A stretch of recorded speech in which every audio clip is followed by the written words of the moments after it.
There you are. I was worried you might stop to collect treasure chests opened by the Seelie along the way. It would have taken you so much longer to get... Another conversation I cannot hear. I am delighted to see that you understand what takes priority, and that your adventurer's instinct has not swayed your resolve. Paimon's head. Okay, I'll try and keep it short. My senses are telling me that this is where we shall find the entrance to the ruins. Oh, cool! Woo! Patience. This was a sanctuary of great importance to the Hyperboreans. A special process is required to open the gate. Oh! Like the place that housed the Eternal Moon's marrow?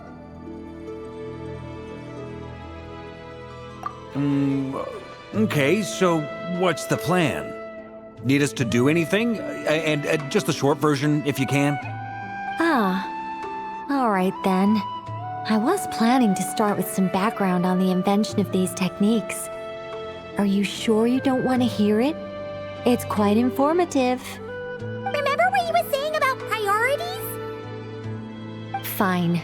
Simply put, we need 3 human representatives to successfully undergo a process of Kuvaki resonance. Think of it as a test from the 3 moon goddesses to see if the entrants are qualified, with the most recognizable qualification being Kuvaki. Pretty sure Lauma would ace that test. Oh, wait. But we need 3 people. I also have no doubt that the Moon Chanter would be qualified. But we would need 2 other people with the same constitution. Therefore, the most feasible method is not so much to follow the rules, but to figure out how the test functions and find a workaround. I've done some research, and it turns out the mechanism is rather crude. We'll simply need humans to stand before it who have sufficient Kuvaki energy within them. I'm with you so far. How do we get the Kuvaki in them? The easiest way would be transfusion. Take some Kuvaki. So we're going to cheat on the test? Precisely. There are other methods, but this is the simplest one. Cheating the system is much easier than trying to hide from it. Huh? Sorry? Does the idea of cheating upset you, Miss Lauma? No, that's not it. I suddenly had an idea. Oh, what is it? It's about Moon Prayer Night. I figured out a way for Kuthar to join in the festivities. But as Paimon said, we need to have our priorities straight. Let's get back to the test. I'll follow up with Nefer on the festival arrangements. Oh, okay. Anyway, is this really the best method we have? A Kuvaki transfusion sounds dangerous, no matter how you slice it. If you think that's dangerous, wait till you hear the other methods. I'd be more than happy to go through them if you'd like. There are several. No need, we're good. Let's go with this one. Very well. Kuvaki transfusion it is. Now, I should mention that the risks can be greater or lower depending on individual compatibility. It would be rash to simply infuse the Kuvaki and hope for the best. If the body rejects it, the reaction can be quite severe. The symptoms are similar to another condition that some people living here suffer from, known as congenital Kuvaki sensitivity. So, before we execute our plan, I will perform a simple test of my own to see who is compatible and who is not. Once that is done, we will have to complete the resonance process as rapidly as possible. The participants must remain stationary while the Kuvaki circulates and bonds with them, and they mustn't eat or drink anything. What? No eating or drinking? That's some hardcore fasting. They'll all be monks by the time they're through. 3 days. Oh, that's so long! And we still need to find 2 more people who are not just compatible, but also willing to volunteer. Fasting? What are they talking about? Really? Don't you want to think this through? Haha, count me in too. 3 days without food? I can handle that. Miss Nicole has made it clear that this is the easiest way. The way I see it, there's nothing else to discuss. It's time to step up.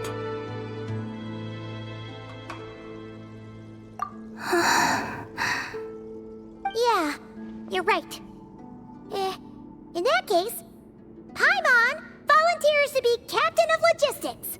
She'll keep the fires lit and grab some spare clothes to keep you comfortable. Then we'll start with you first, Traveler. Please step forward.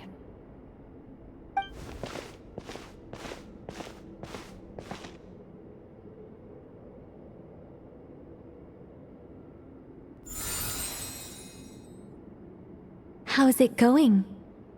Do you feel anything?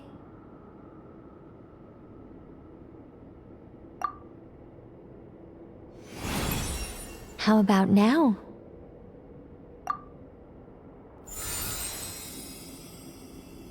And now?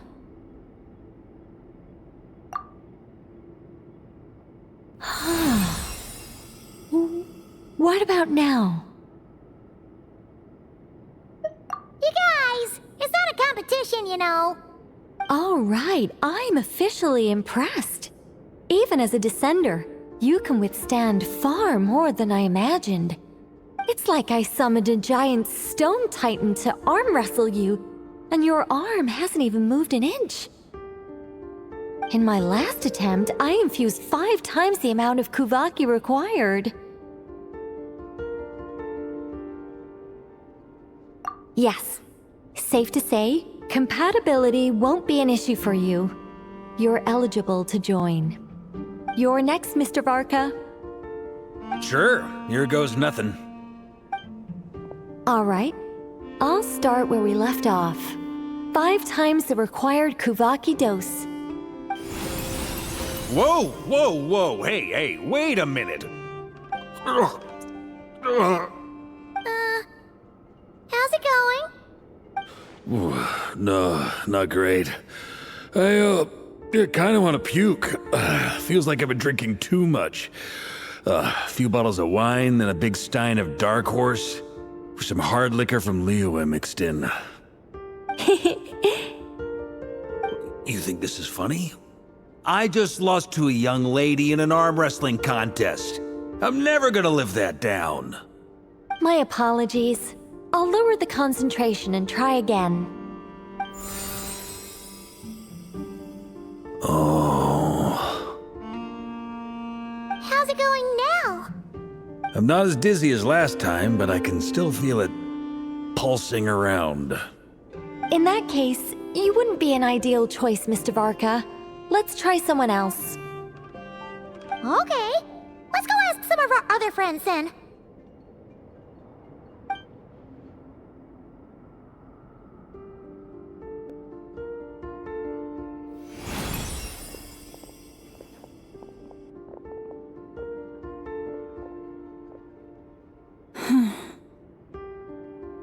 No surprises here, Miss Moonchanter.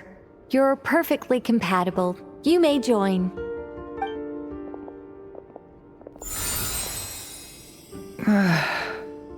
I'm getting a slight headache.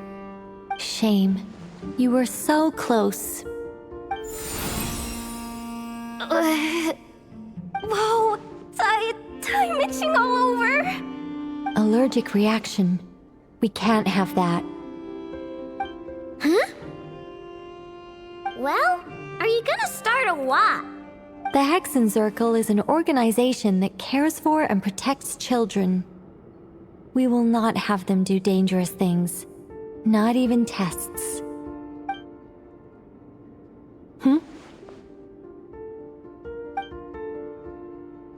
Is something the matter? The candidates have to be human. I guess that rules me out too. Huh. Everyone except the Moonchanter got beaten.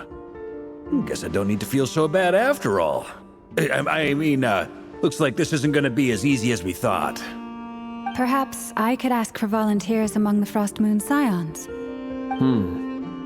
I'll see about talking to some trusted Lightkeeper colleagues. Itlua springs to mind.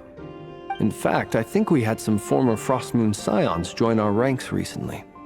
Can you give me the scientific explanation for how the test works? I can probably make some kind of test bot. Then we can just zip through Nasha Town, going up to people and pressing a button to check their status. Wouldn't that be way easier? No. Wow! No elaboration for once. How about I contact the Knights of Favonius garrison in the Wave Chaser plane? Shame that Lohan's already left. And that guy's even tougher than I am. Strange. The moon goddess is clearly revered by many people. So why is she on the brink of disappearing? She mentioned that the world has rejected her from the very beginning. And when we fought the Raikir of Salnari, it seemed like she exhausted her power for our sake. Also, I'm not sure revered is the right word for how people feel about her. Gratitude, certainly. For my part, anyway. It's basic reciprocity.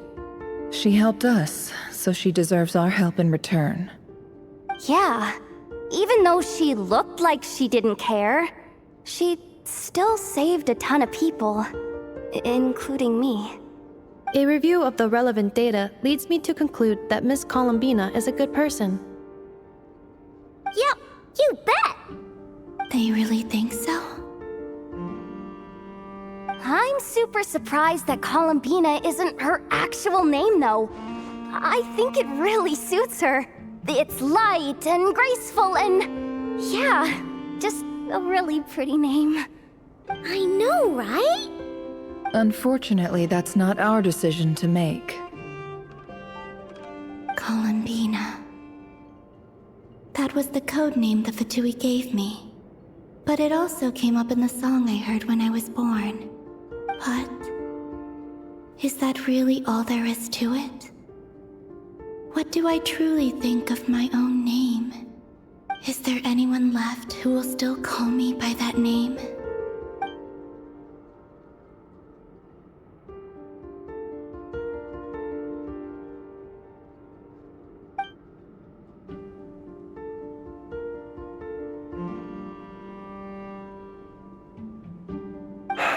Moonprayer Night is getting closer by the day. We're running out of time. We need to look for other candidates. Then allow me to try. Huh? What are you doing here? You contacted your friends via the Adventurers Guild. Sandrone has been keeping an eye out for something like that, so she informed me. Since I have the ability to accommodate a moon marrow, I should prove to be a suitable candidate. Arlecchino. When can we begin? I see. We can begin right away. How was it? Did you feel any discomfort? Not at all. Then it seems we shan't need to look for additional candidates after all. Great! Cool. Alright, like Paimon said, the rest of us can take turns making sure the three of them stay warm and comfy. Then, my job is to take care of the caretakers. I will ensure everyone receives food and accommodation. I'm ready as well.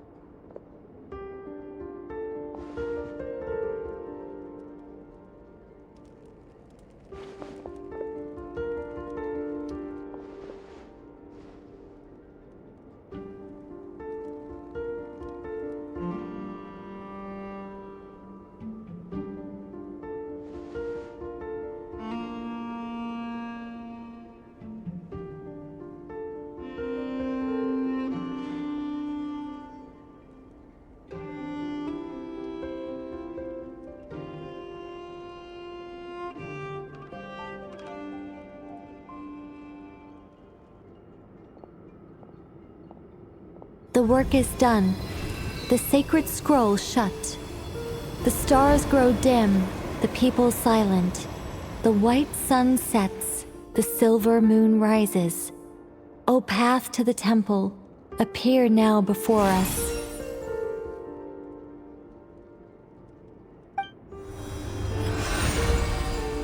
Wow! It really opened! So that's what all this is about. They've been trying to open this gate. Come, let us enter. It might be best to eat something first. Take care to chew properly and swallow slowly. It will give your body time to readjust to the digestion process. They will head in soon. They will need to enter this gate.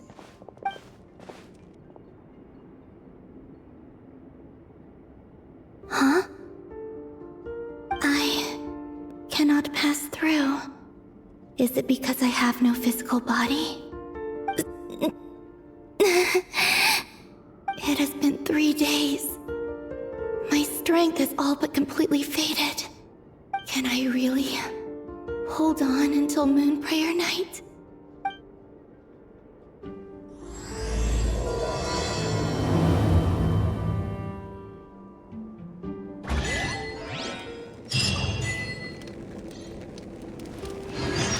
It's good to know you're all well. Puts me at ease.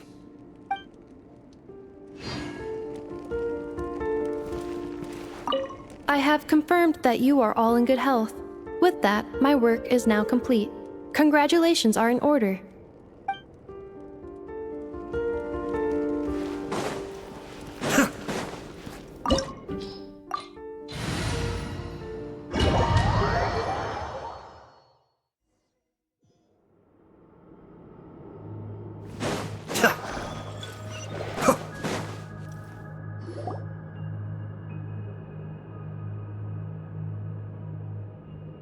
Are these people... Judging by their clothes, they appear to be phantom Hyperboreans from the distant past. That could mean they have some clues about the moon goddess's name, right?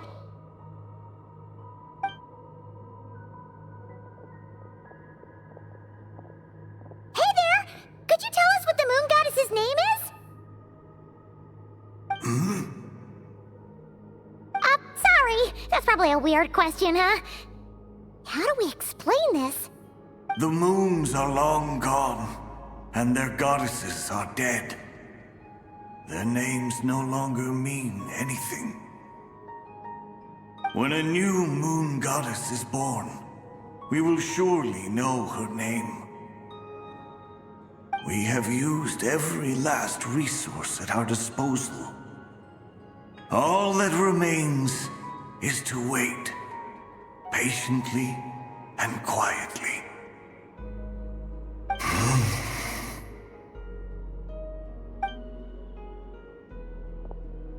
Were the people of the past all this devout? It looks like this phantom doesn't intend to converse with us any further. Surely the new moon goddess he speaks of must be Columbina. Alas, Kuthar's birth came long after the age in which he lived.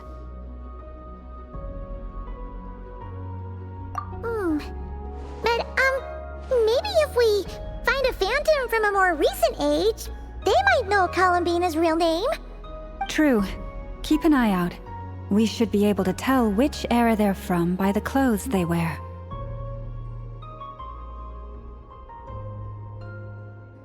Yeah, you've been pretty talkative this whole time. What changed? Oh, nothing. I'm fine. You all make good points. When the Hyperboreans speak of moon goddesses, they mean the three from truly ancient times. I can't imagine they would know anything about our current moon goddess.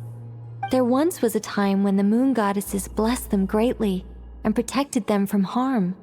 So, when the war between the gods and dragons plunged the world into chaos, it seems they looked once more to the moons for help, praying for a new goddess to be born. Yeah, that checks out. Let's continue on. Who knows what else we may discover?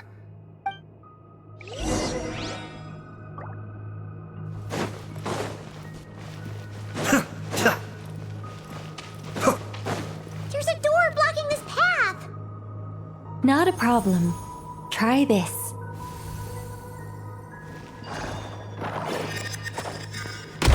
Whoa! How did that door suddenly collapse? This device was maintaining the door's integrity. Remove the core, and the device stops working.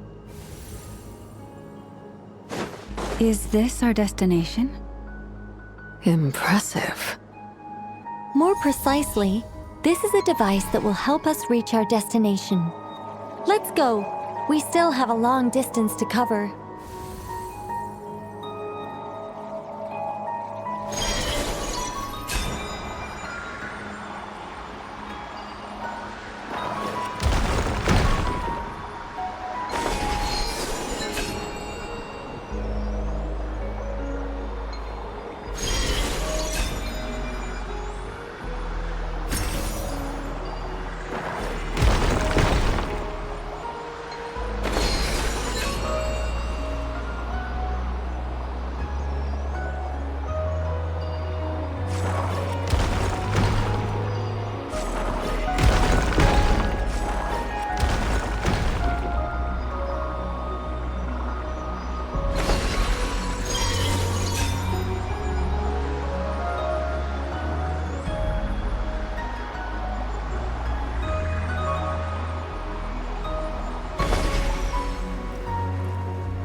Let's try that device again. Remember the door from earlier?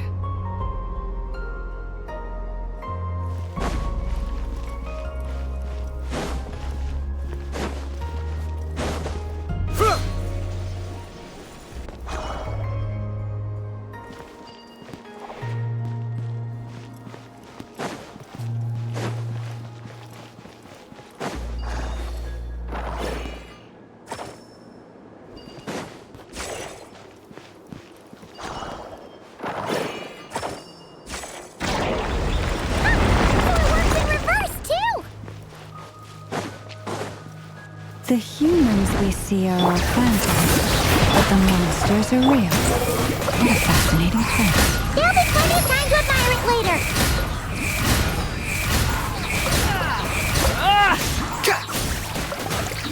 Cry louder! Hear the echoes of the valley!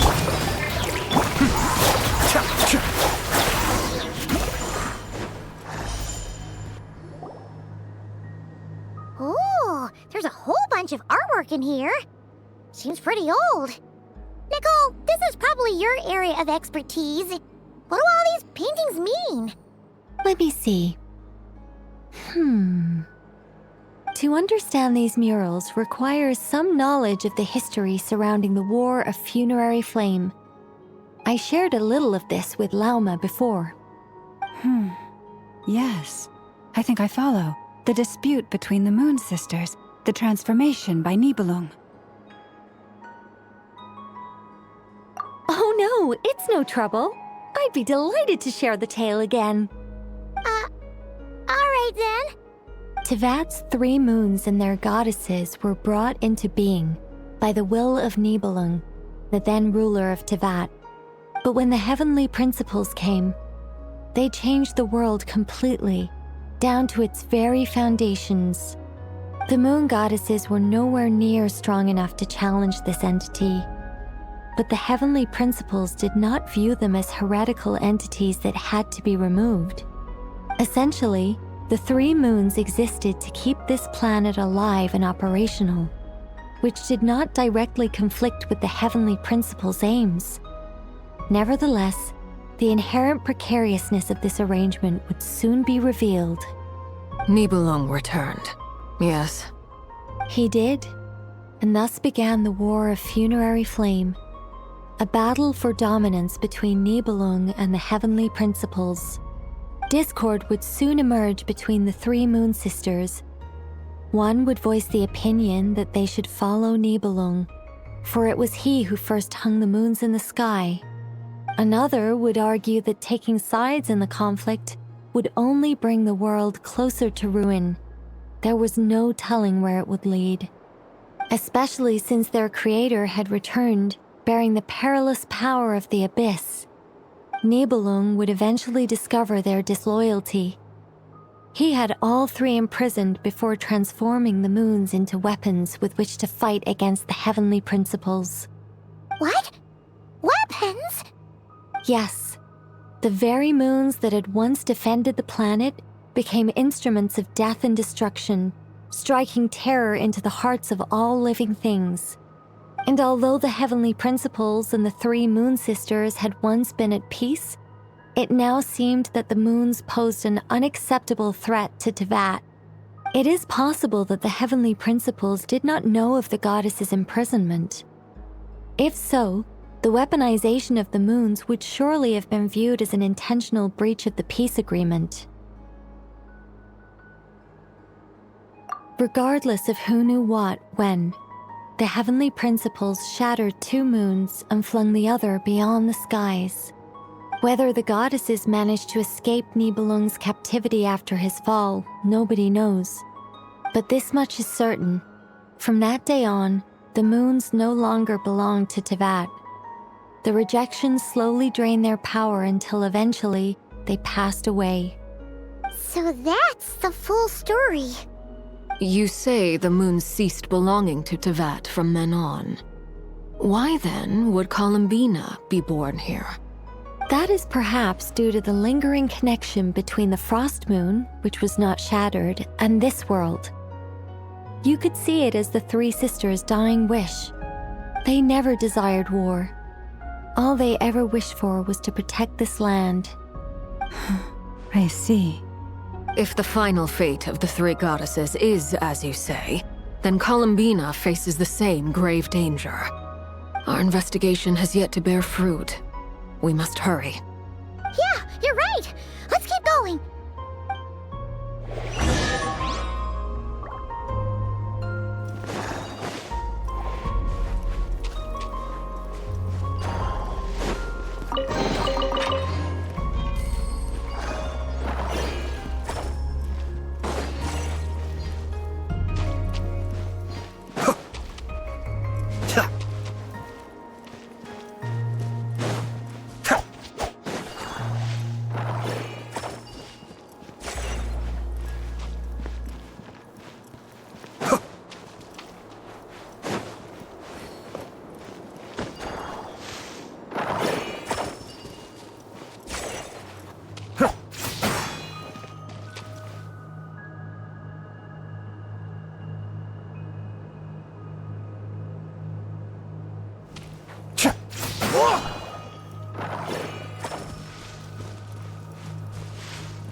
We're finally here. Guessing we'll need to activate this thing? Indeed. I was a little worried about that at first, but as we got closer, I sensed that the Kuvaki within it flows unimpeded. It should be functioning normally. The only issue is how to activate it. It's looking a little worse for wear. What about the cores from some of the other devices we've seen? Can we repair it using those? In all likelihood, yes. I imagine that would have been the Hyperborean's backup plan. Let's look for some cores.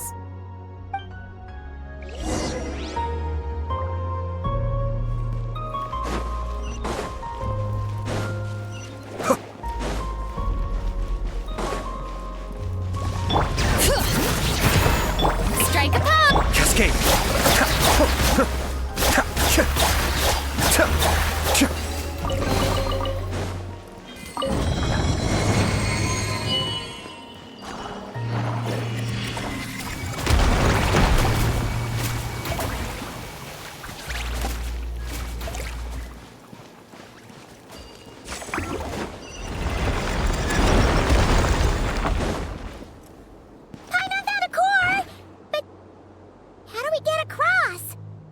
Walk up, then jump down.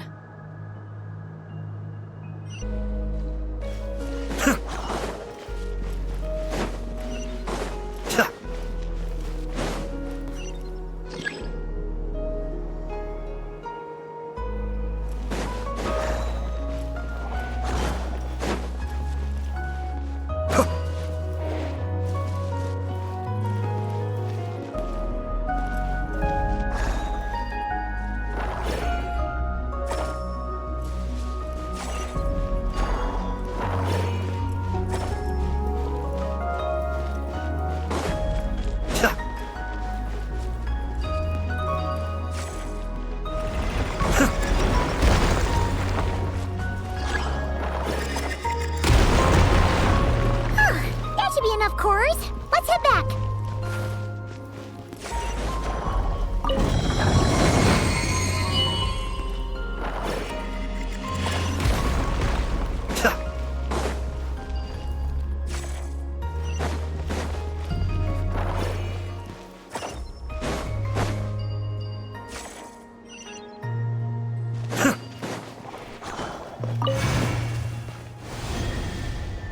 The device is up and running. It's hard to believe that the ancients were capable of constructing such things. Paimon sees our destination! It's right up ahead! Yes.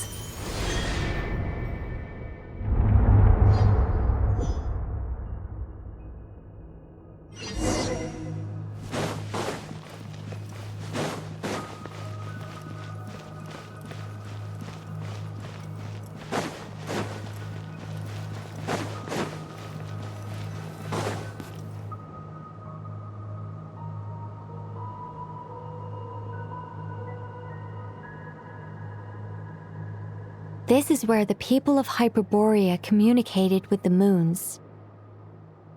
We need only place the moon marrow upon this platform on Moon Prayer Night, and we shall be able to open a portal to the moon and send our moon goddess back home. The assumption being, of course, that we can find her first. That's right. You want to know if it's safe there, don't you? And yet, she has no choice but to return. You know this. Oh, that's not the only issue here. This is the end of the line, right? We've explored everything we can. And despite looking at historical artwork and talking to people from Hyperborean times, we're still no closer to learning Columbina's name. If it's not too much trouble, could you tell me exactly what Alice said to you about finding her name? Oh, sure. What she said was... Then your first job is to find it.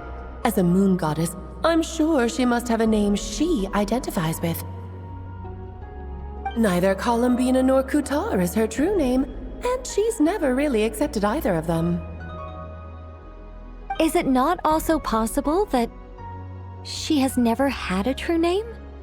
Not at any point in history? That would be a hard pill to swallow. But at this point, we may have to accept that that is the truth. No one knows how she came into being, and she certainly doesn't have parents in any sense that we're aware of. Perhaps she was never granted a name at all. But does that mean there's no way to get Columbina back? She's just gonna disappear and there's nothing we can do about it? Huh? Wait, why all this pessimism? Was it the way I phrased this question? You all seem to be taking this in completely the wrong way.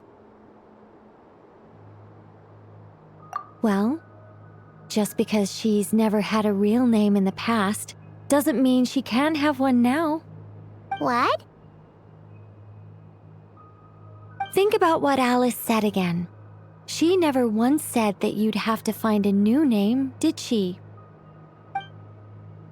Are you saying what I think you're saying? Yes. Names are anchors that connect us to the world. If she doesn't have one already, then all we have to do is create one, no? It's like... yes. Traveler, when you first arrived in Teyvat, do you think you would have turned around if someone behind you shouted, "Hey, Tumaini"? But what about now? I understand what you mean. Life is a long journey. Even the friends and family by our side can change over time. When people call you by different names, what matters isn't so much the words themselves, but what they symbolize. And of course, whether that resonates with you. Lumine. So, close your eyes and picture the moon goddess in your mind. If you were to call out to her in this moment, what would you say?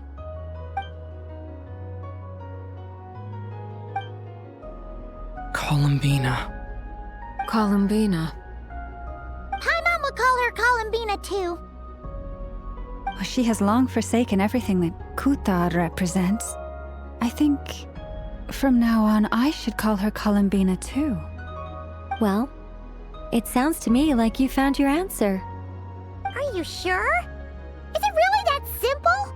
We haven't found her this whole time, and not for lack of trying.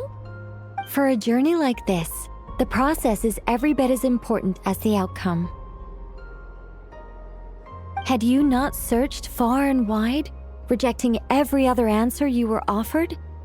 How could you have come to an answer you felt was finally correct?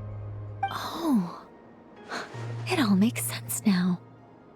This has Alice's fingerprints all over it. Are you suggesting that Mage knew from the start that Columbina never had a real name to begin with? I can't say for sure. But I can definitely imagine her chuckling in satisfaction somewhere right now, saying, "Ah, what fun." Llama! Your antlers! You should hurry. The festive moon has begun to rise. Do not worry, for when you called the name Columbina just now, I could sense that the power within was enough to summon back the moon goddess. The power within what? The name? Yes. So, the thing is... What's wrong now? This is so annoying. I really want to explain how that whole thing works. Starting from the founding principles of Teyvat and... Oh, I could talk about this for hours. But... Deep breaths, Nicole. Deep breaths. You're an angel. A sober, sensible, solemn angel who has her priorities straight. Okay then. Sorry for asking. Clearly a bad call on Paimon's part. Anyway, you all need to hurry. Last thing, remember how it felt when you called out that name. Then it is agreed. By the name Columbina, we shall find her. Then we'll throw her the best Moon Pair Night party ever! And at last, we will send her home.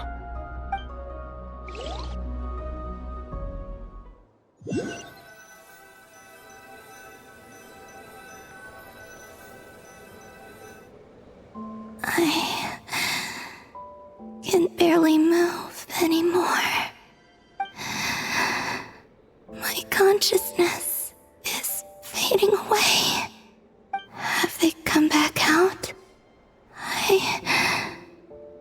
I'd love to see them one more time.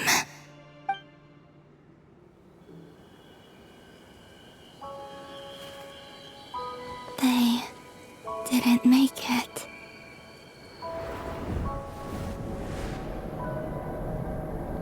Could you tell me your name?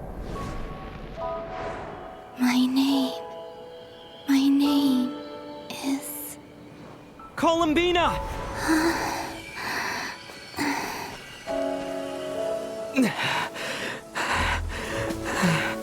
Columbina! Are you here? Columbina! That's the name you gave when we first met. And it's what I've called you ever since. Columbina. It's a fine name. I have many fond memories of Columbina, and so do all of your friends.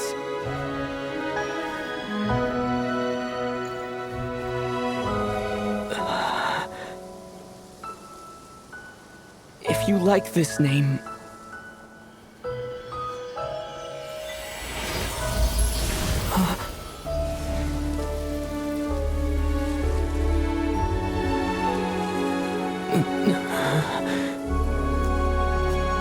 Looking for me?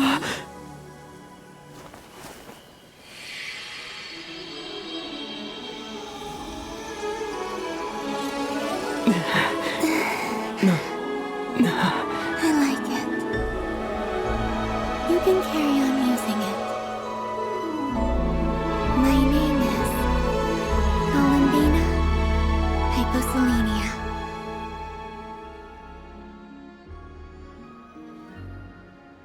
Columbina Hyposelenia. That's a wonderful name. I never thought that Columbina would become my real name. But after I met you and my other friends, the things that this name stood for slowly began to change. It went from being a Fatui code name to something my friends call me.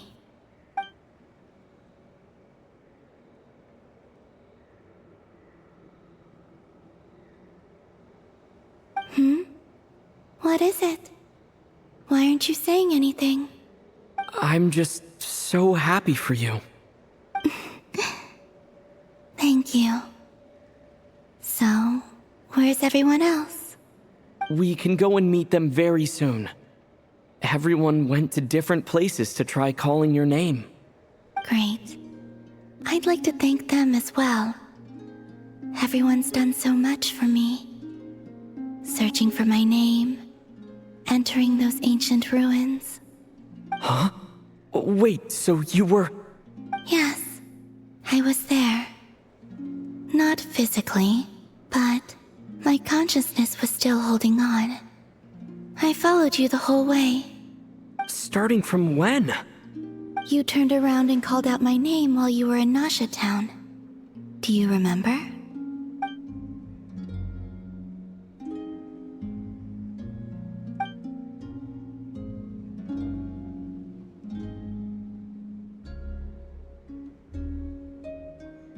Let's go. We don't want to keep them waiting. Sure. In that case, come with me. But... Before that... Could you call my name one more time? Sure. Come with me, Columbina Hyposelenia.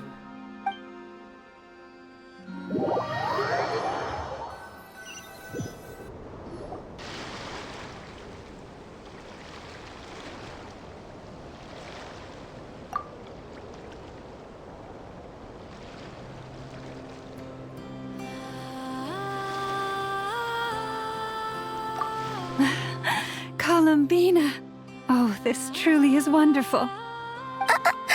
Llama, I can't breathe. Ha ha! Just in time for Moon Prayer Night. It's good to have you back, Miss Columbina. Yeah, we were worried sick. Thank you, my friends. With your help, I now have a name that belongs to me. Columbina Hyposelenia. Where's the second half from? You added it yourself? That's right. It means... Born beneath the moon. yes. And by extension, it can also mean born beneath this world. A fine name. Now, as much as it pains me to interrupt this beautiful reunion, I feel obliged to remind you that the Moon Prayer Night celebrations in Nasha Town have already begun. Don't you want to enjoy the festivities? There's so much to see and do. And some of the ambient lighting and entertainments were sponsored by the kind souls in the Hexen Circle. Nicole? Why have you turned into Dodoko? So you're Miss Nicole. Thank you for helping us, and for helping me find my name. It's nice to finally hear your voice. You're quite welcome. Guiding lost people to hidden treasure is what we Seelie do. And if you ask me, spiritual treasures are far more precious than material ones. Chests are all well and good, but this was what it's all about. So satisfying.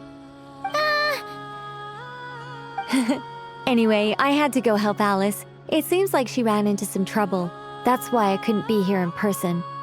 But don't worry, we're with you in spirit. We'll be celebrating right along with you. Keep an eye out for the Hexen Circle's festive stalls in Nasha Town. I think you'll like what we came up with. Alice said she even managed to rope B in this time. The Frost Moon Scions have also prepared various attractions. I believe Aino, Ineffa, and their crew are setting things up as we speak. On that note, Nefer, about that request I made. It's all in hand. Yehoda is on site to ensure that everything goes off without a hitch. Wonderful. In that case, Traveler? Huh? Come on, Columbina. It's time to celebrate the best Moon Prayer Night ever.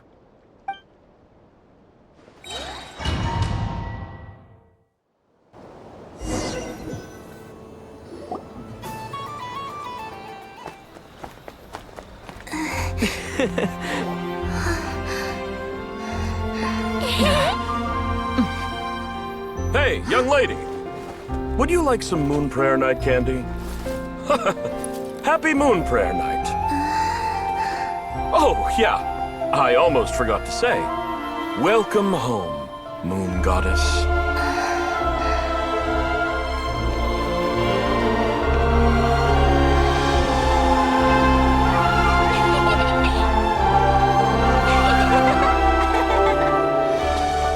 Welcome home, Moon Goddess. Welcome home, Moon Goddess. Welcome home, Moon Goddess. Turning Nasha Town into her home is a festive gift. A rather brilliant idea. Perhaps this is what Krai, Columbina's home, should have been like all along.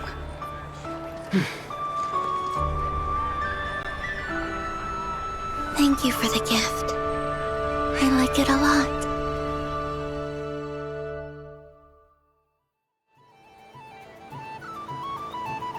This feels like the surprise of my life.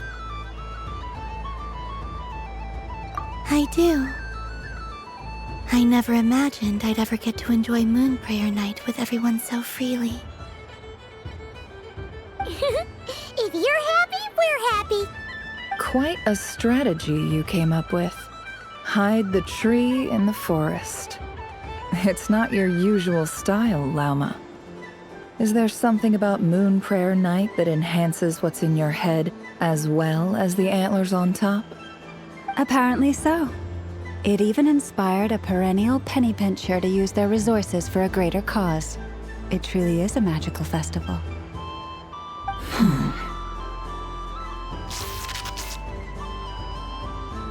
I see it now.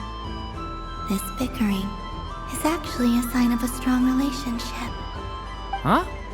What's everyone doing here? Oh! Miss Columbina, you're back! Yes, I'm fine now. Thanks for your concern. How's your progress with Alice's assignment? very well indeed. I've never heard her sound so excited. Not like this. This time, her excitement seems more serious. Seems like she's had a major breakthrough. She said she'll contact us once she knows more. In the meantime, we're free to relax and have some fun. Enjoy the time off while it lasts. I have a feeling that our next task won't be so simple.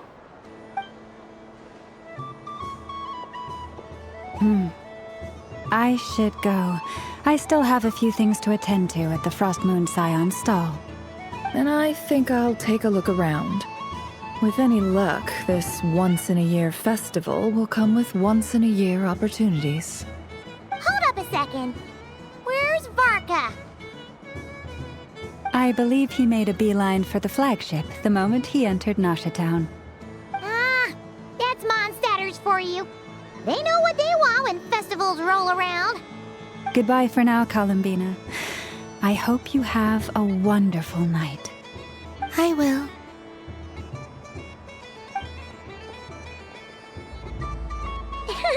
Well, in that case, don't just stand there. Get out there and have some fun.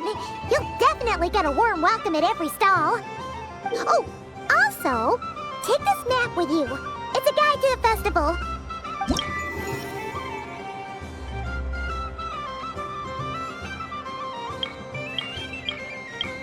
The Frost Moon Scion stall is over here. Lauma's invited a whole bunch of cute animals to celebrate too. Over there is the Hexencircle section. Alice seemed more excited than anyone about this festival, so she insisted on making it a grand affair. Oh, and then there's the Nasha Town local specialties, including... Actually, forget that. Better if you go check them out for yourself. Thank you. It looks like a lot of fun. You're not coming with me? We'll be around. But don't you want to browse by yourself for a bit first?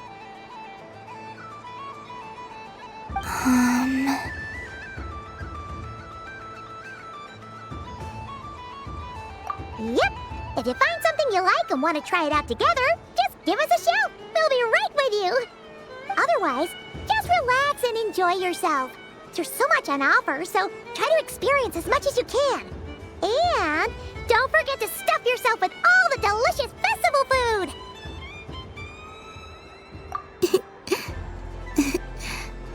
All right then. Off I go.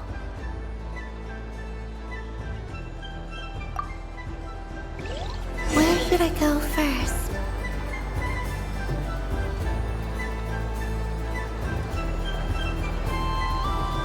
This must be the mage's stall. It feels like I've entered a fairy tale. Ah, how lovely.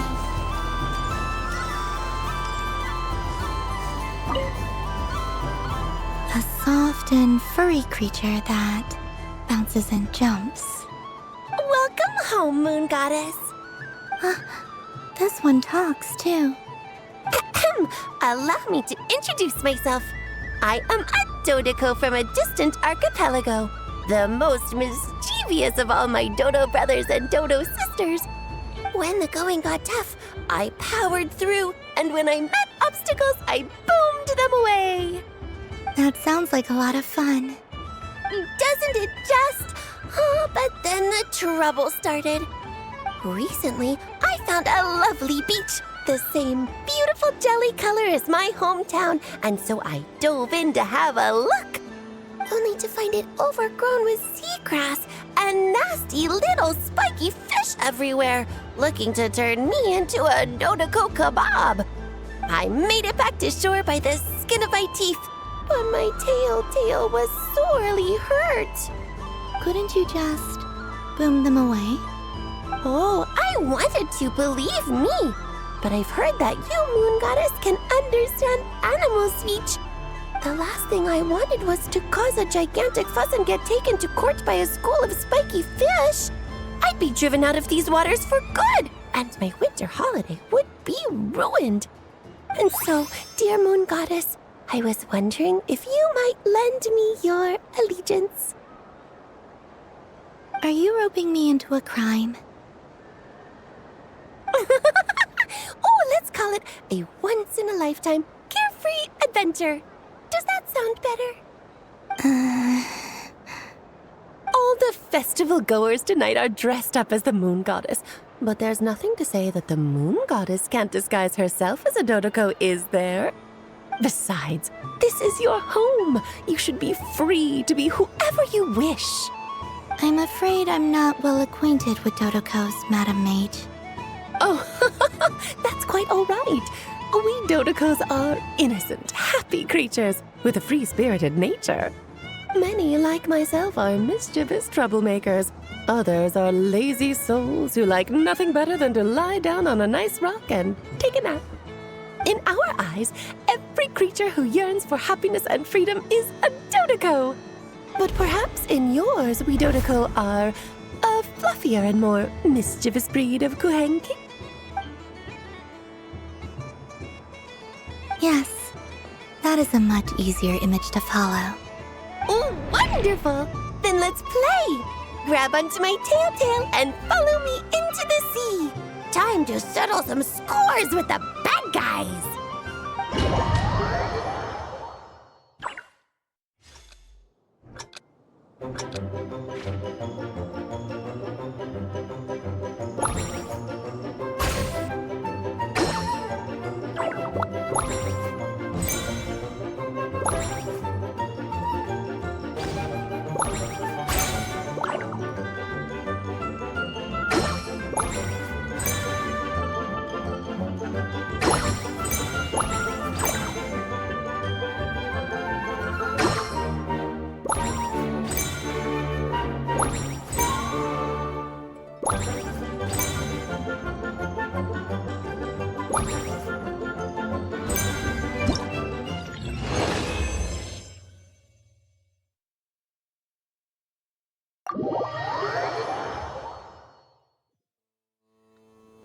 Ooh, a remarkable talent! So, what do you make of it? The use of Jumpy Dumpties doesn't come as naturally to me as Kuvaki, but their unpredictability makes it fun. I think they call this novelty. Indeed! And how did it feel blowing those pesky nuisances away? Not bad. Any guilt? What do you mean?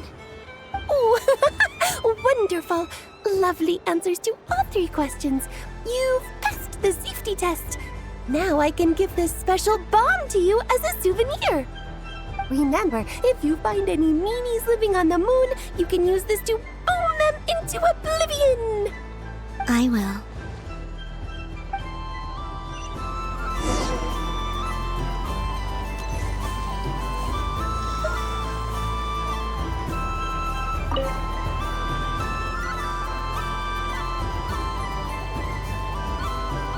I wouldn't say it's unfair, exactly. I mean, your voice goes right into people's heads.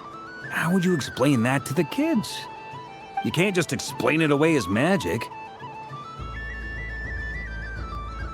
Is something the matter? Ah, Miss Columbina! No, nothing you need to worry yourself about. Ah, impeccable timing. Stick around for a second, Miss Columbina. I need your input on something. This self-proclaimed Knight of Justice has yet to give me a satisfactory answer. I, for one, would like to hear your verdict on the matter. Hey, now, I left the flagship just to help you out, Miss Nicole. What's going on? So Alice and I are both using long-range remote control spells that work on similar principles, allowing us to attend this festive fair in Dodoko form. Sorry, let me backtrack a little. While similar, there are some key differences.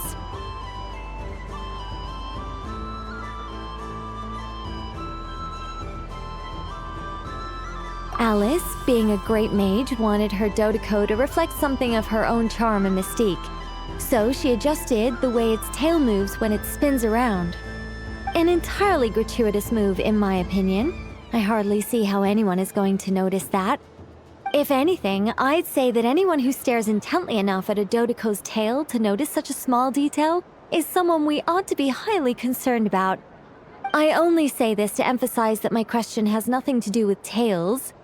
Now that we're clear on that, why is Alice's Dodiko permitted to interact directly with the children celebrating Moon Prayer Night, while mine is not? Your voice speaks directly into people's minds. See? Exactly what I said.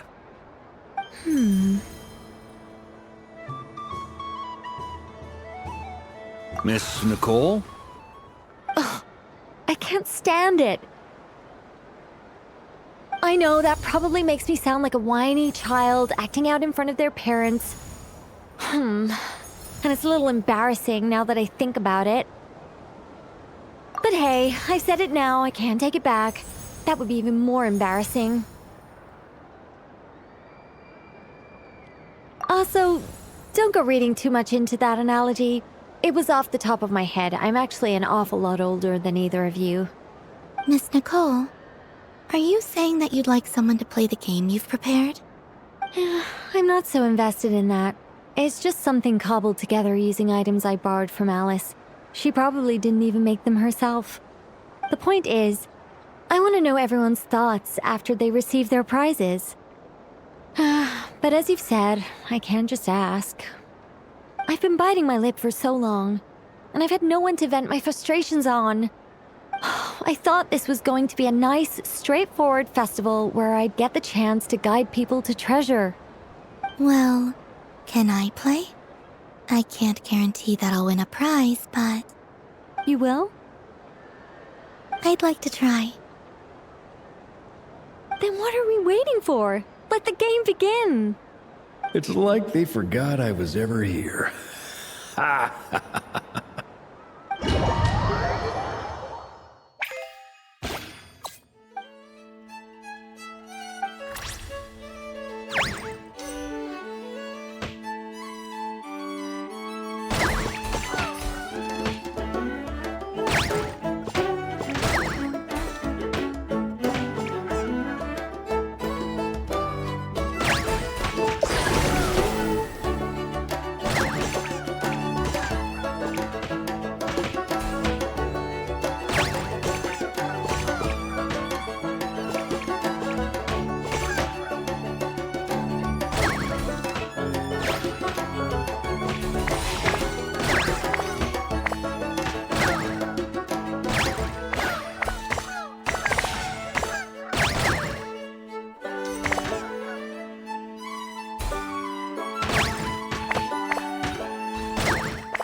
Congratulations, Miss Columbina!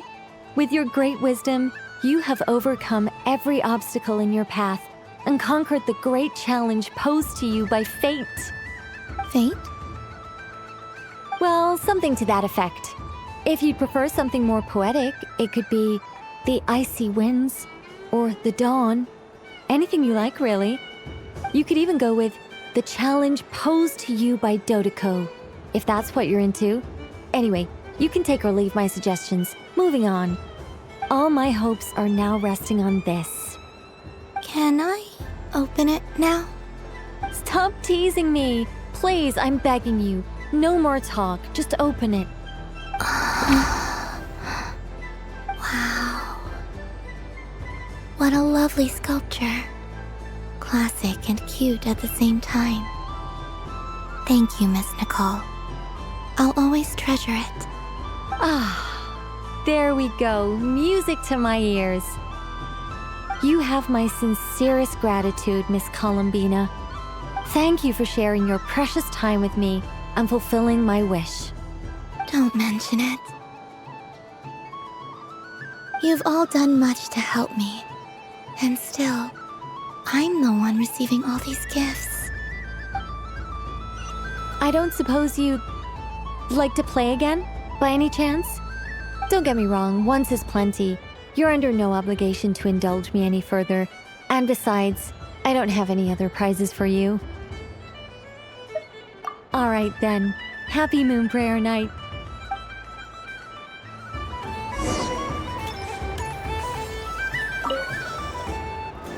Welcome home, Moon Goddess.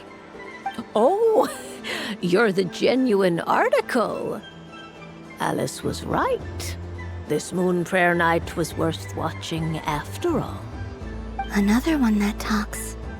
Greetings. Pleased to make your acquaintance. I am the Hexenzirkel member they call B. Barbeloth Trismegistus. Columbina Hyposelenia. Pleased to meet you too. Hyposelenia. A fine name indeed. Now then, Miss Columbina, do you wish to hear a mage's divination? Divination? The Frost Moon Scions used to ask me what would happen in the future. Is this like that? From the perspective of the one seeking answers, perhaps. As you look to your journey ahead, if you seek to understand the unknown, resolve your doubts, and soothe the confusion in your heart, divination could be for you. The unknowns on my journey. Of course, if one wishes to peer into fate, then hydromancy is the more precise option. But that is a complex affair, and to relegate that majestic art to the status of a festive amusement would seem somewhat uncouth. Besides, it is sometimes better to not know fate with great certainty. Hence, I shall use the suitably festive Luna Arcana to tell your fortune instead. It is more popular with the youth in any case. Lunar Arcana. Indeed. Unlike hydromancy, this will only display possibilities and trends. People like to think of themselves as creatures of agency and free will. Peering too far and too clearly into the future is detrimental to both body and soul. I'd like to give it a try. Of course you may. Come then, take a seat, Miss Columbina. Before we begin, are there any specific questions you would like to ask? Let's stick to general possibilities and trends, like you suggested. Ah, very well. Then I shall use the basic Lunar Arcana deck. Now, try to relax. Cast your mind upon the things you have experienced and the things you are soon to experience. I will shuffle the deck. Would you like to cut the cards yourself? You do it. No problem. Now then, to make things easier for the seeker, that is to say, you, I shall decipher the cards from your perspective.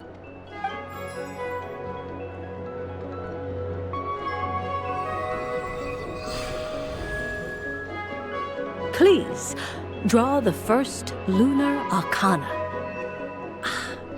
This represents destiny and is the foundation for the divination as a whole.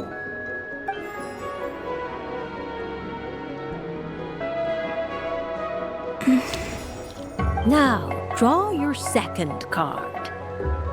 This will stand for the past, the sum of all your experiences that have come before.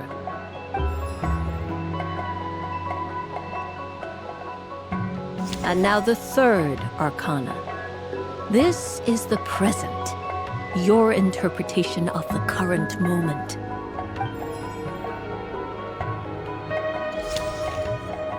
Finally, the last card. This shall speak of the future, which... Oh. Kuvaki Pulse? Fascinating. I've never encountered this before in my role as a diviner. Something has exerted an influence upon this card, causing it to leave its designated position. What do you make of this, Miss Columbina? Perhaps this is the guiding hand of fate in action. Of course, if you wish, you can choose to deny the validity of this card and draw the future for yourself. No, it's fine. Let's go with this one. A bold decision. I must say I'm looking forward to the results. Well then, let us flip the lunar arcana in sequence and see what emerges. Sure.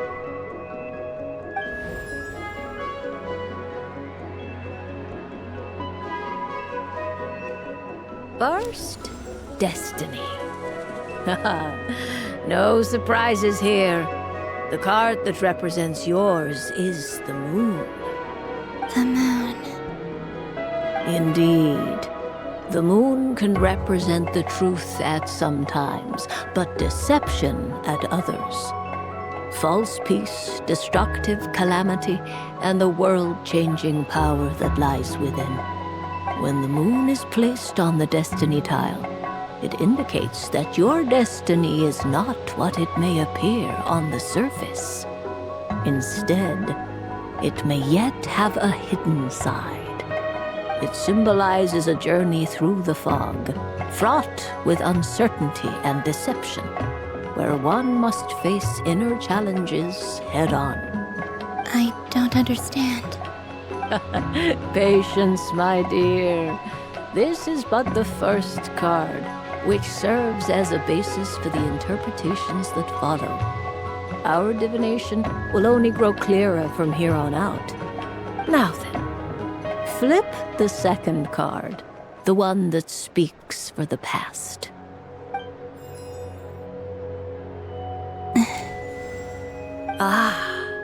The Hermit, but inverted. Inverted? Yes. The Hermit symbolizes solitude, introspection, and the pursuit of truth. When inverted, it represents isolation, truth out of reach, and a path that leads one astray. Combined with the moon as one's destiny, the Hermit inverted represents a choice you made to stand alone in the past. It was a choice made not out of fear or arrogance, but for reasons that others could not perceive. You fumbled through the darkness without a guide, but you did not find your way. Rather, you went astray. More than once, it would seem. Is this about how I became Kutar despite not wishing to become a god? And how I joined the Fatui because I yearned for a place to belong? I suspect only you know the answer to this question. All is not lost. The past is in the past, and so it shall remain. Shall we look into the present now? Oh my. The Lovers. One of the most interesting Luna Arcana. What does this one mean? This means that you have had an unprecedented emotional experience. The joy of finding your soul becoming intertwined with that of another. A precious and wonderful thing indeed. It's true.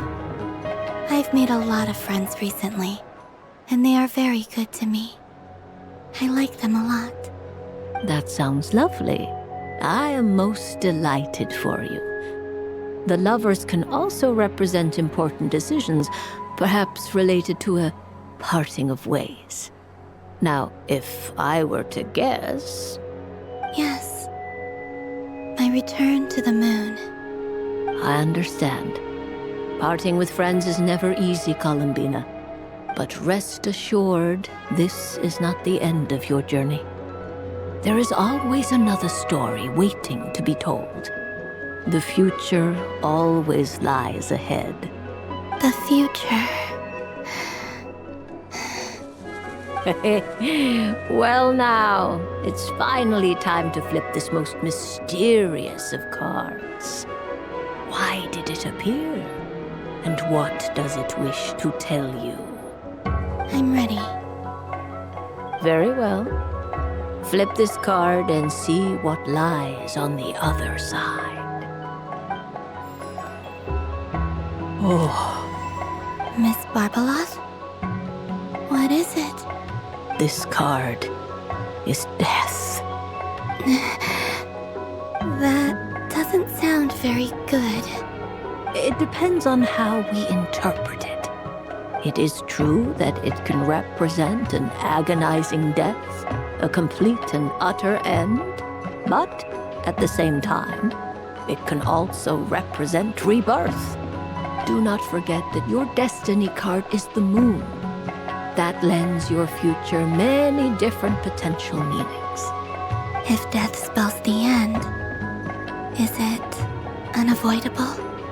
As I have said, divination can only display general trends. It is a rough guide, but it does not show predetermined outcomes. Allow me to summarize it for you. In the past, you may have lost your way, but now you have gained new connections and new strength. You now face an important decision, one that may bring about a great change in what is yet to be. This change might, in turn, be the end of all things, or their beginning. But remember, everything is subject to change because of the moon present in your destiny. You must see the truth clearly and face your innermost thoughts. The truth. My innermost thoughts. Thank you, Miss Barbeloth. Don't mention it. Some people dislike divinations, for fear of glimpsing an ending to their story that they wish was not so. But I can see that you're different. The result of this divination will not sway your decision. This is a rare quality, and one that diviners always hope to see in the seeker. We are here merely to guide, not to exert undue influence. I understand. Go then and illuminate your future, Miss Columbina. The moonlight that shines from you now is most captivating.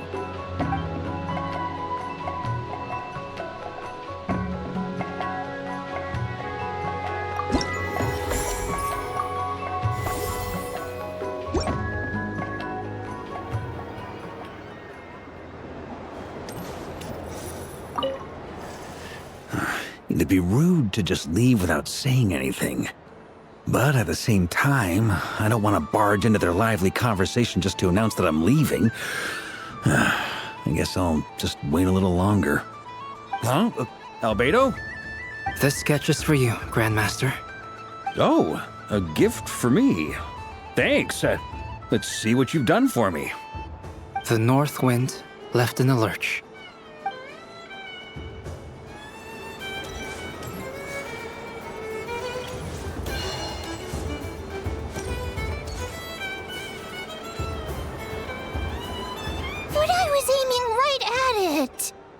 Aw, what a pity.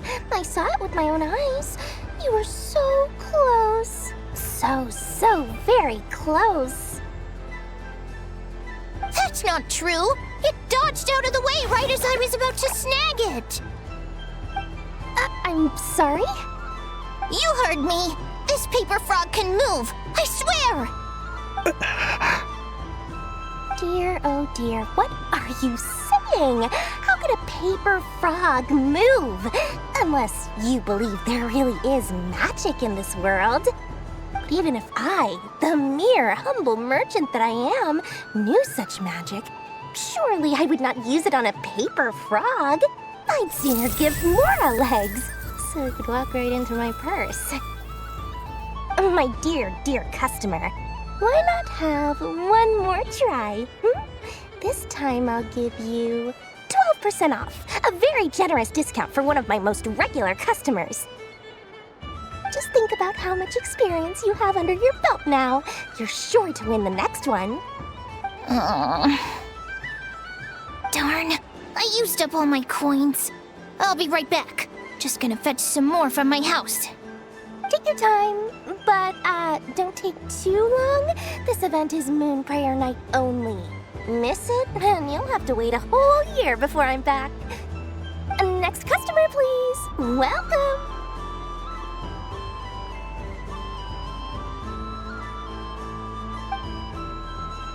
Hello. Whoa! What's this big one doing over here? How do I tell my employees not to go running around this time? Shooting them a glance won't work. I haven't known them long enough. Dory? Why, hello there, Miss Columbina. Would you like to play my ring toss game? The rules are very simple, and it's easy to get the hang of. How much for a round? Oh, first time's free. Not a single mora. After that, well, we can cross that bridge if and when we come to it. But with your sharp skills, I'm sure you'll win all the prizes in one fell swoop. That was an obvious enough hint for them, right? Right?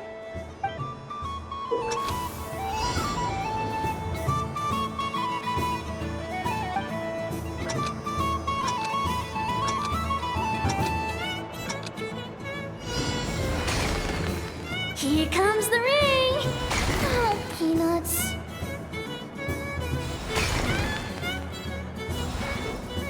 Change tracks. Roselle, should we move or not? Just a tiny bit. All right, then I'll... Oh, sugar plums, not the clock hands. How do I move the legs again?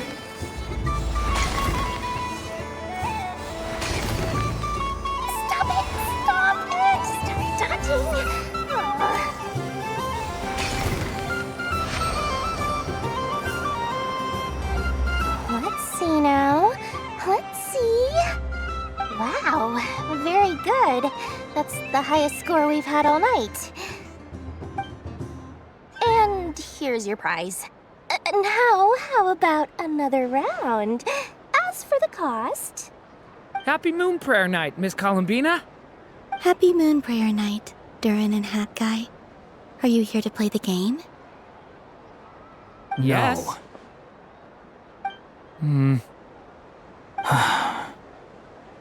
You said we were just coming here to say hello. I did, but then I recognized a few more people as I got closer.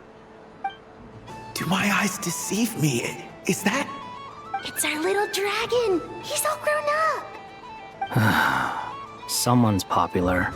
Well now, since you came all this way, why don't you try out this lovely game we have going? First try is free! He'll have a go. I'll pass. It's only one free try per customer. You can't give your try to him. I'm aware. How has Elder Almond been lately? He's in great shape. He goes for a run in the forest every morning to stay fit and healthy. He tried to go boat racing with Firecracker a while back, but he couldn't even make it onto the Lotus Leaf. Firecracker was in fits of laughter. How about you, little dragon? Can you still fly? Yes, I can. But you've become less chatty. Has growing up been tough on you? We call that maturity. You know, the thing people sing about. The knight wields a sword of stone to defend those hearts that are made of gold. Stone is very heavy. That's what keeps him from talking too much. That's awesome! I want to be a knight when I grow up too. Ring, here I come!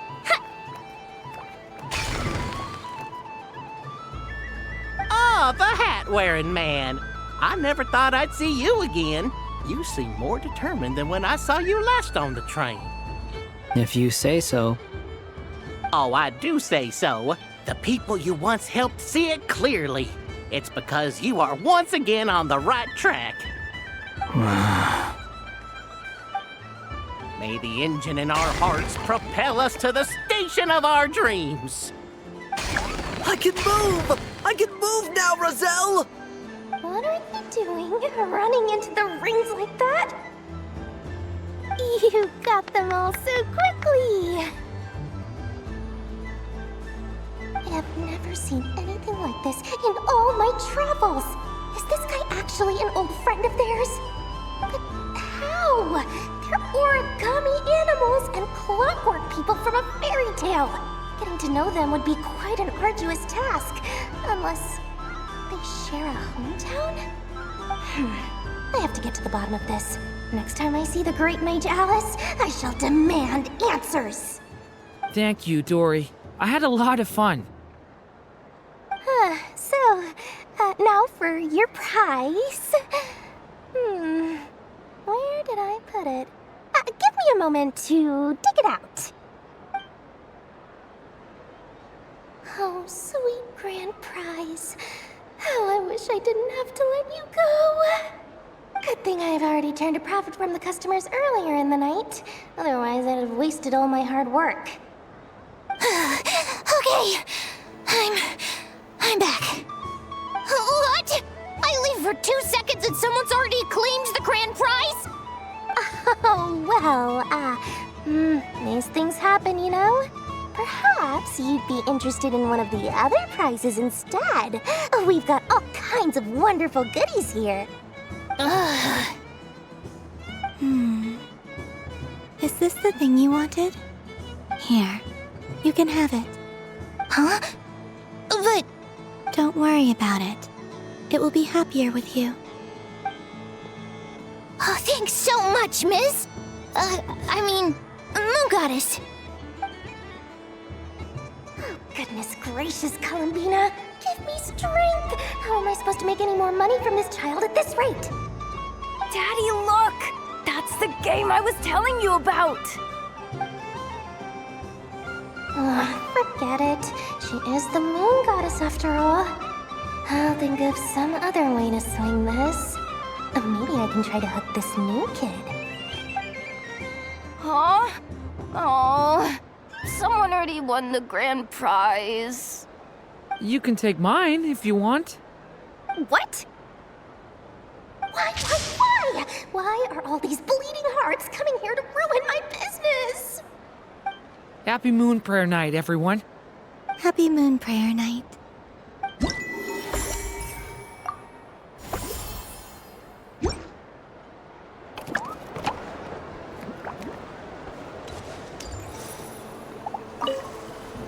Done being a do-gooder yet? Thanks for coming here with me, Hat Guy. Are there any games you'd like to play? It's your turn to pick. I'll come with you. Why does that hamster think you've grown up? You haven't changed at all. I know you don't mean that. You're just taking the opportunity to make fun of me, aren't you?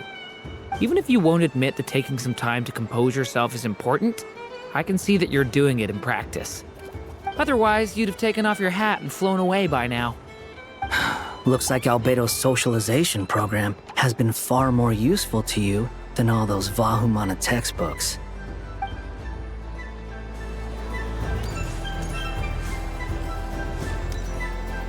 There are so many attractions here. Since I rarely get out, I might as well make the most of it.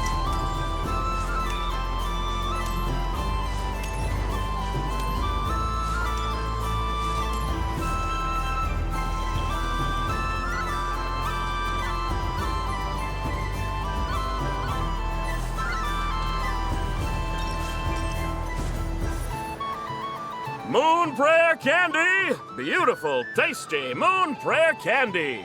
Buy a whole box, share it with your friends and family! Candy? To share? I wonder what flavors everyone would like. Welcome home, Moon Goddess. Fancy a box of Moon Prayer Candy? Sure. I knew you would. Now, what flavor would you like? I'm not sure.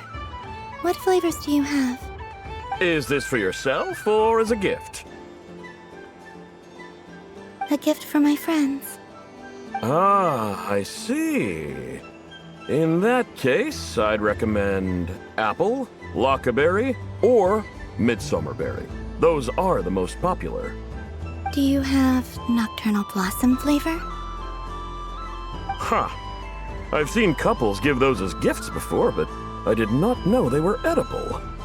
No? Okay then. Moonfall Silver? You did say this was for friends, right?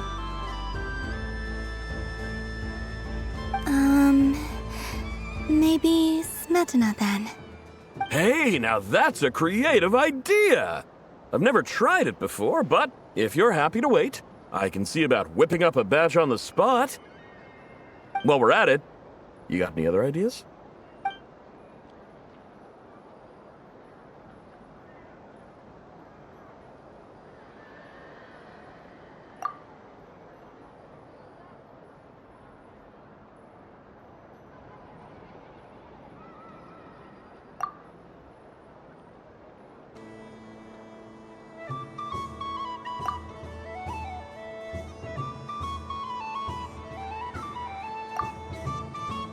Here you go.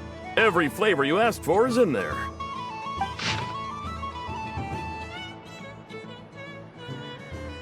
Thank you. Haha, I should be the one thanking you! You brought me a whole bunch of new business. It's like a genuine blessing from the Moon Goddess. I hope you and your friends have a lovely night.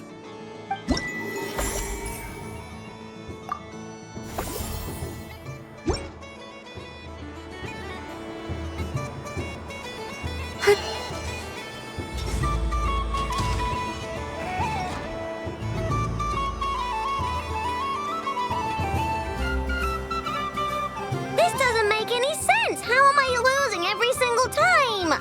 Wait, Inefa, you're cheating, aren't you? Yeah, that must be it. I am not cheating, Aino. Uh-oh, sounds like Inefa's turning into a big baloney bot. I think it's time for some serious maintenance. Moon Goddess, help me. Miss Columbina, Aino is attempting to cheat. What the? I'm not the cheater! You're the cheater! How dare you throw it back at me?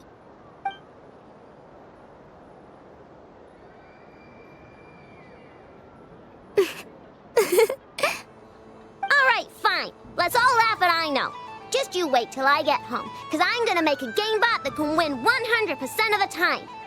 Let's see you laugh when I come back and beat your butts. You'll all have your heads covered in stickers when I'm through with you. We came to check everything was okay after all that yelling, but,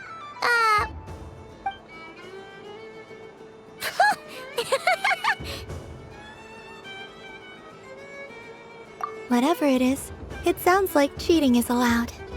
Kuhenki concentration. Each player starts with differently colored kuhenki. Each round, they draw one kuhenki from their opponent. When a player has two kuhenki of the same color, they make a pair and can be discarded. Any that can't form a pair must be kept. The round ends when a player can't form any more kuhenki pairs, and that player gets a sticker.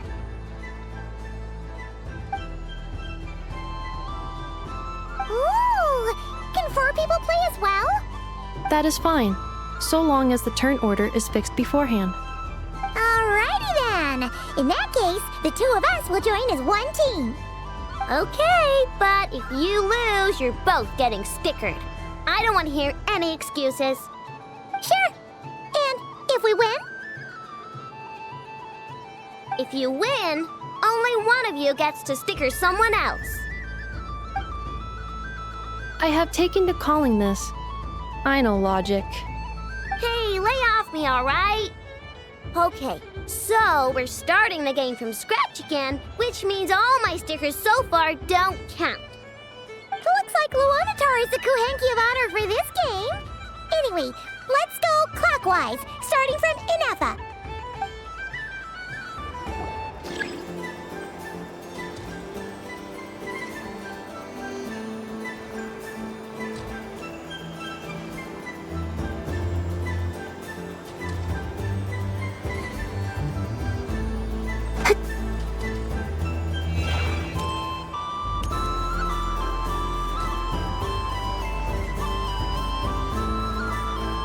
Nice! That's a pair!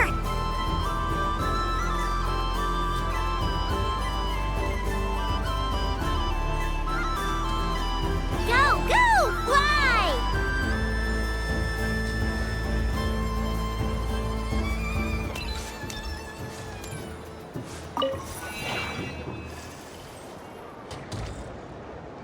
Go on.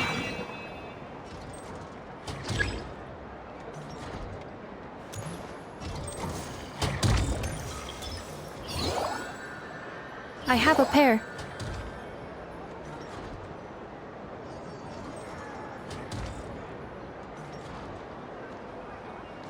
Uh-oh! We gotta pick up the pace!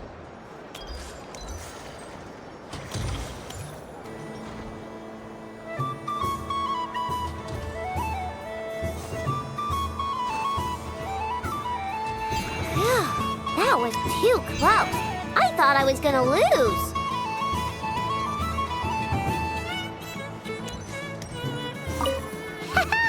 Let's see who's gonna be the unlucky one.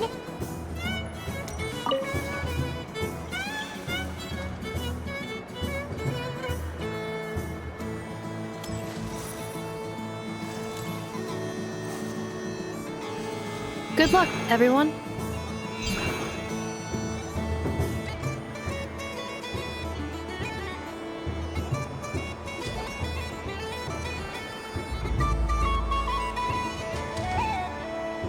Let me pick a good one. What's it gonna be? You're looking very pleased with yourself there. What happened to being a huge Grumposaurus? I won. Duh.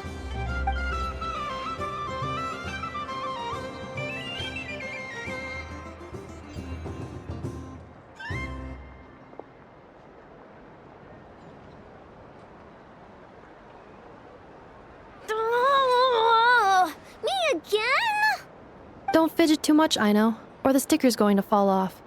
I don't care. If it falls off, it falls off. If a pair of Kuhengi get discarded, why not a pair of stickers? Huh? Huh?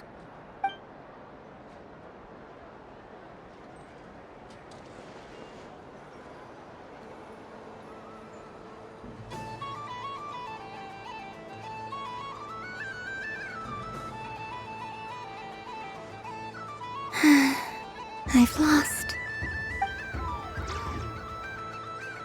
Sticker, sticker, sticker!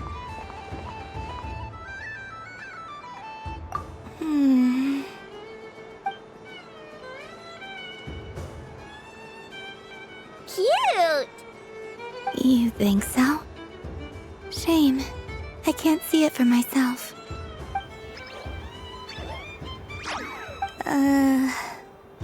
What did Luanatar say? She said it looks so cute that she wants me to lose a few more rounds.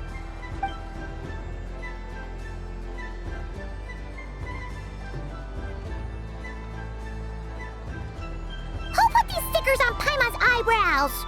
Ugh, she can barely see! Alright, now, I think we got enough evidence to prove that there's a serious problem here.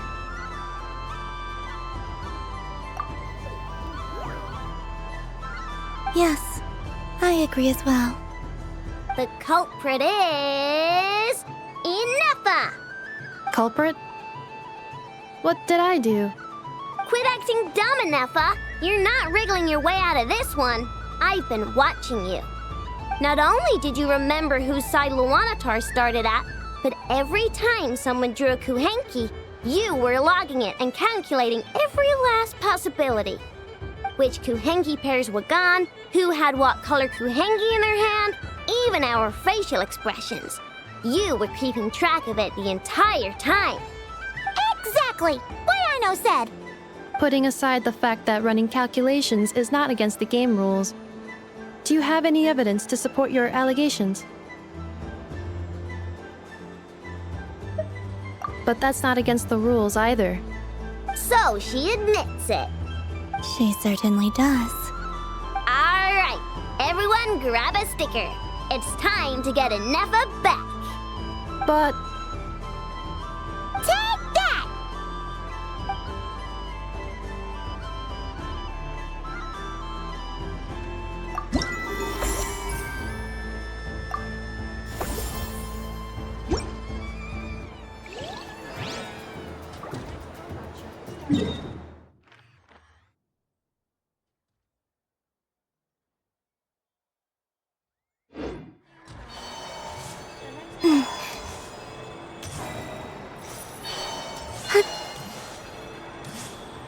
So this is the Frost Moon Scions area. It feels very familiar. But everyone looks much happier than usual.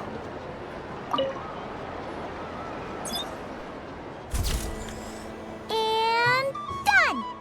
Here, take a look! I think it looks quite funny. Well, Paimon thinks it's super cute. It looks like a silly chic badger and a rhyme-horned deer that's about to fall asleep. Maybe I'll stand on the Sheik Badger's side instead. It looks like we've attracted the attention of quite a few animals.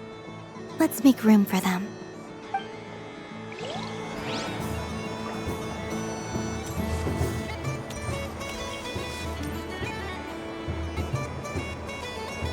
Wow, the Frost Moon Scion stall looks kinda plain, but it's pretty cool once you get into it. I don't go to Hisi Island much, but it's got that, like, old world cultural feel. And if culture means we get more festivals, I'm all for it! Hello, Yehoda. Columbine... hello, Moon Goddess. That was too close. I almost gave the game away in front of the staff. Oh, wait, what's the deal with her shoes? They don't make a sound when she walks. I could do with a pair of those. Do you like balloons too? Balloons?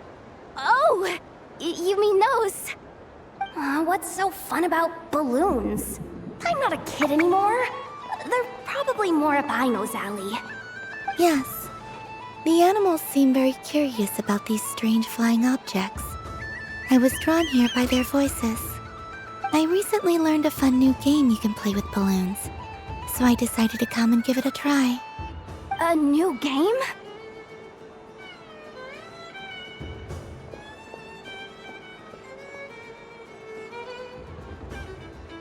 Hello. Welcome home, Moon Goddess. Here to buy some balloons? Yes. Could you give me a few that haven't been inflated yet? Are you sure? I guess it's not a problem, but... Yes, please. Thank you. Uninflated balloons? But those are just little rubber pouches. What does she want with those? Would you like to play the balloon game, Yehoda? Huh? Sure. I guess. How do you play it? Wait here a moment.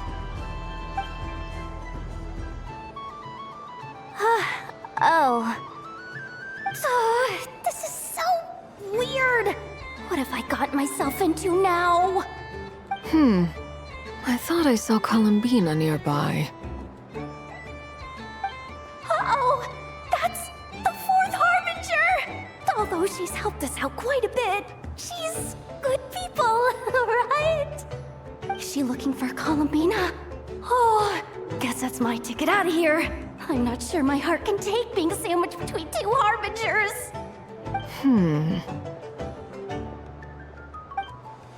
Which stall is she checking out? Oh, it's that other Frost Moon Scions one. Try on the headgear, see what it's like having antlers or animal ears for a day. Oh, I wouldn't be caught dead wearing that stuff.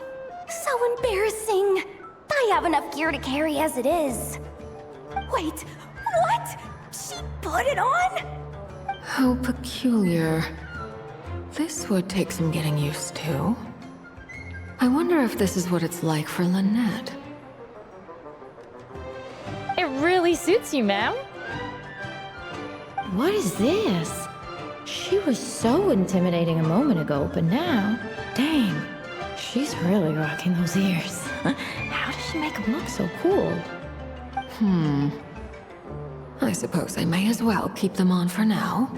All part of the festive experience. She's coming this way. How do you do, Miss Yehoda? Oh, jeez. Don't talk to me me while wearing that thing? Where am I supposed to look? Oh, hey there. I'm looking for Columbina. Have you seen her?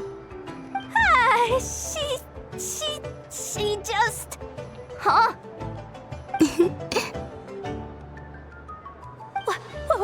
Wait, is that what she meant by balloon game? Yeah. Huh? No fair! How come I get caught in the crossfire? An ambush from the rear? Is this a declaration of war, Columbina? Would you like to play too, Arlecchino? Seriously?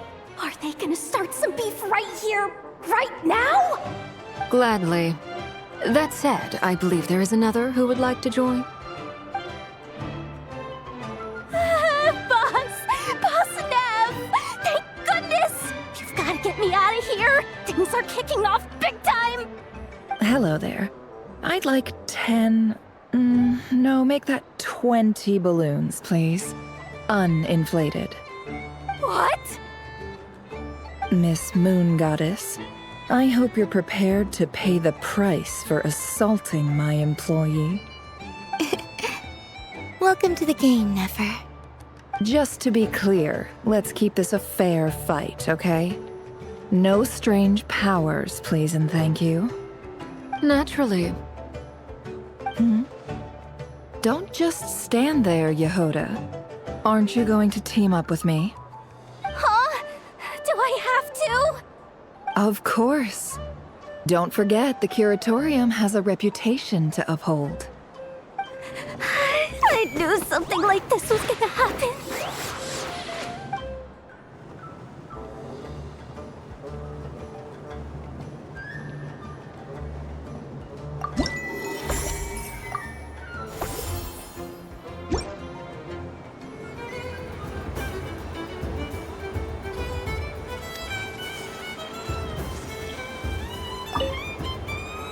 I've seen Lenny and the other children play this game before. It would seem that it's not a bad way to relax, once in a while. Candy? Would you mind if I took a handful extra? I'm sure the children will enjoy them. I must say, Columbina, you really have changed. You never used to show this much consideration for other people, even when prompted. I'm sure Sandrone would agree when I say, I like the present version of you better.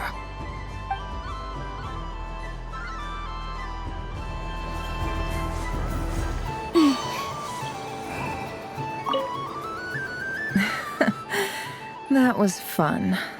It's a shame Ashru doesn't like playing with water, or I'd have roped him in as well.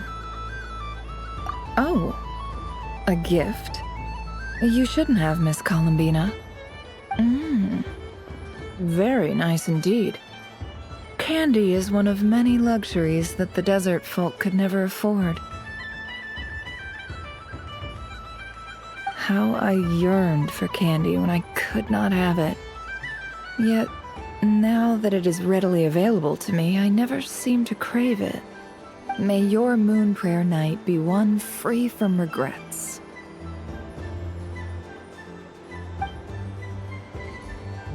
What's this? Should I give it a try?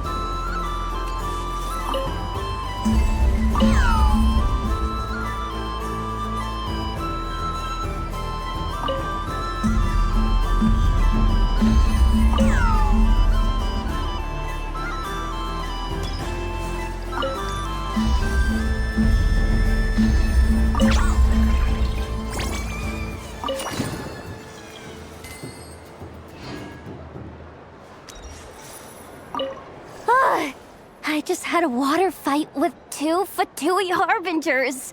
Pretty scary, but also surprisingly fun. Aw, man, this feels kinda wrong. Like, shouldn't we be the ones giving you candy rather than the other way around? I guess I'll just take one. What flavor is that? It tastes like getting a mouthful of muddy grass. After being rear-ended by a blunt-horn rhino, then face-planting the ground. I'll never get this taste out of my mouth. It's delicious. Mm-mm.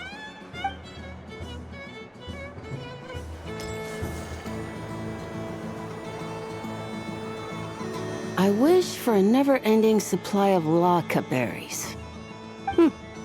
What a humble wish. Probably written by a child.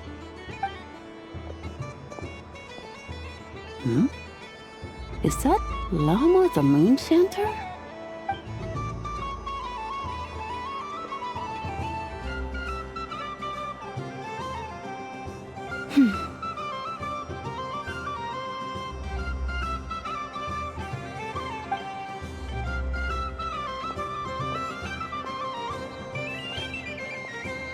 I wish that the long plume ibises would stop biting me. Oh dear, poor Llama. All right, I'll write that one down for you. I got it. While everyone else is celebrating Moon Prayer Night, you're as busy as ever. I don't mind. It's rewarding work. A good kind of busy. My antlers are at their heaviest tonight, and the Kuvaki waves are especially strong.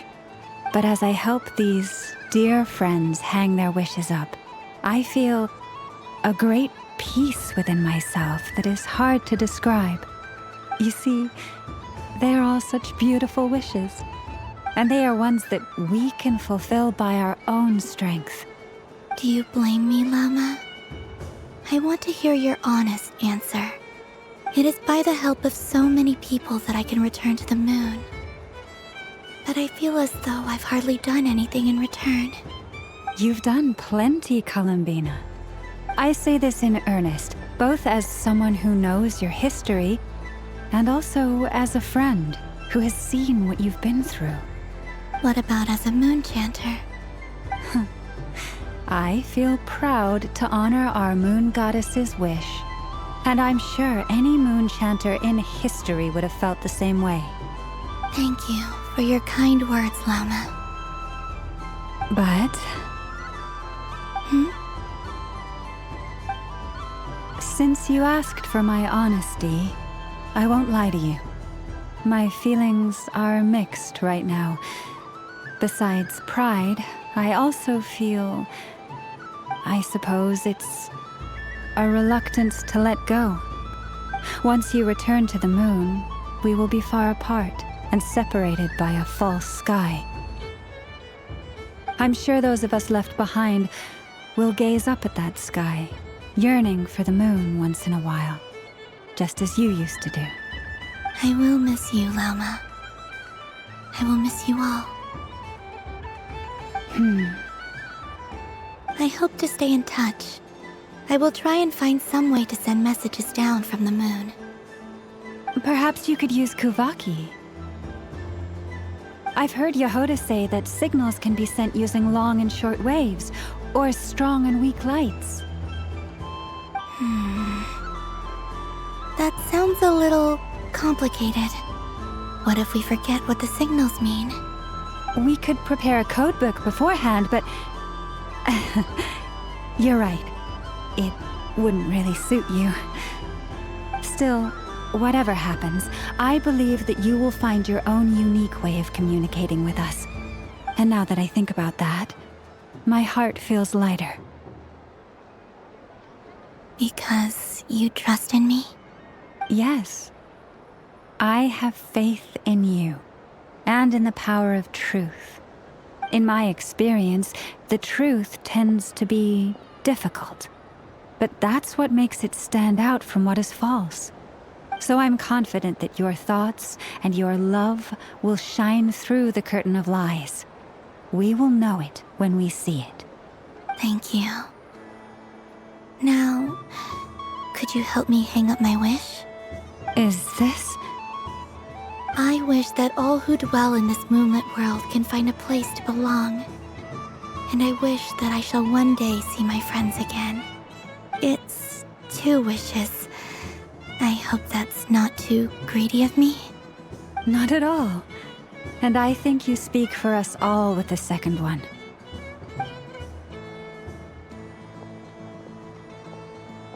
I shall continue to pray until the day that all of these wishes come true.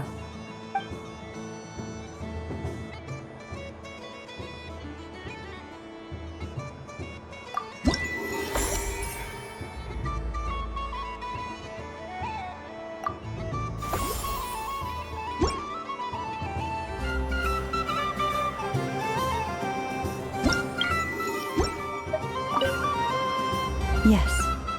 May everyone's wishes come true.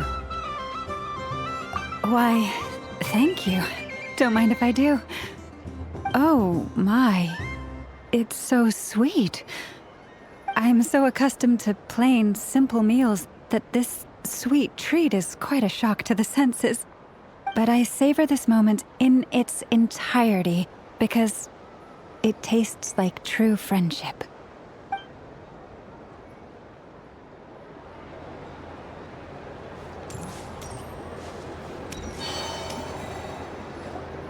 Sunny days! I prefer sunny days. Ah, well, you are as warm as the sun itself, Moon Goddess.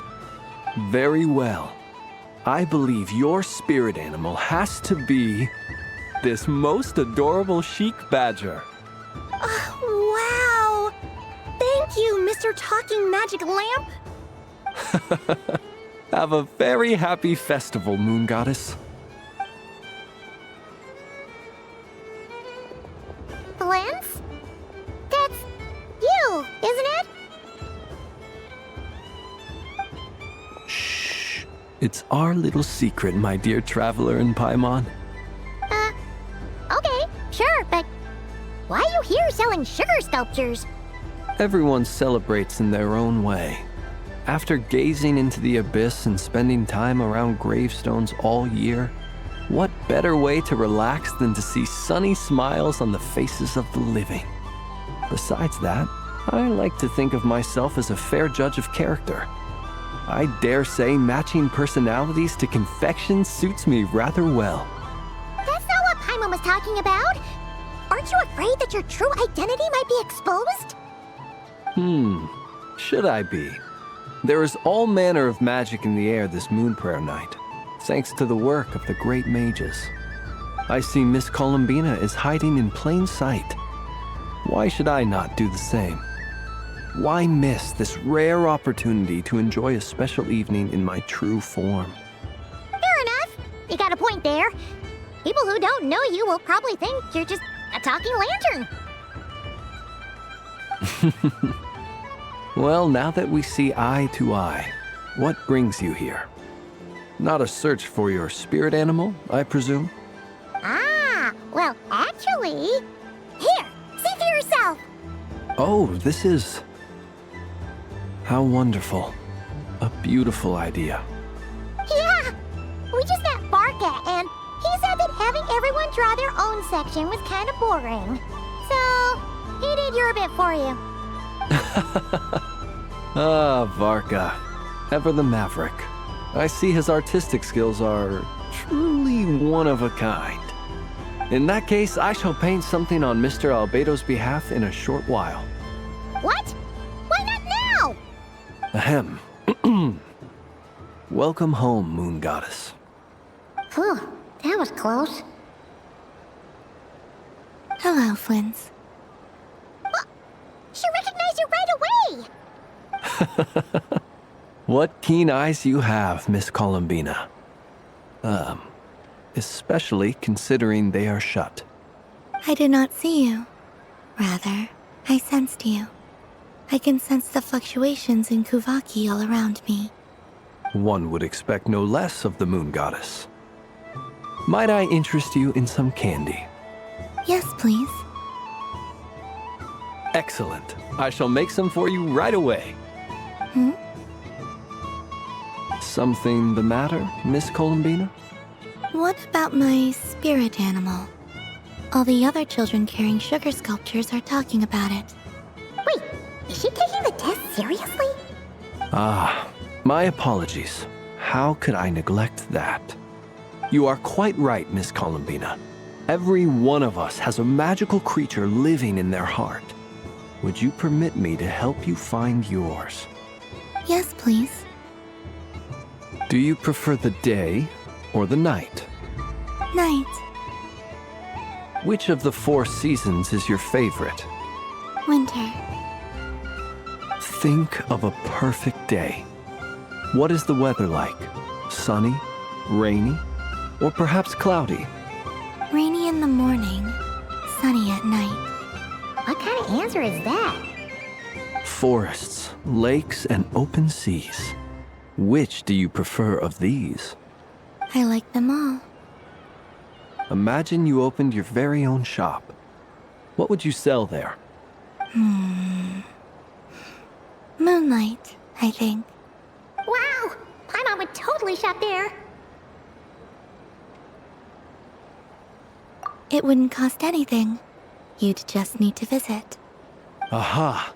I believe I know what your spirit animal is. Here, for you. Oh, it's a Kohenki! Indeed. A free-spirited being with a deep love for all things here in Krai, who selflessly lends her aid to as many people as she can reach. It is the perfect fit for you, Miss Columbina. Thank you.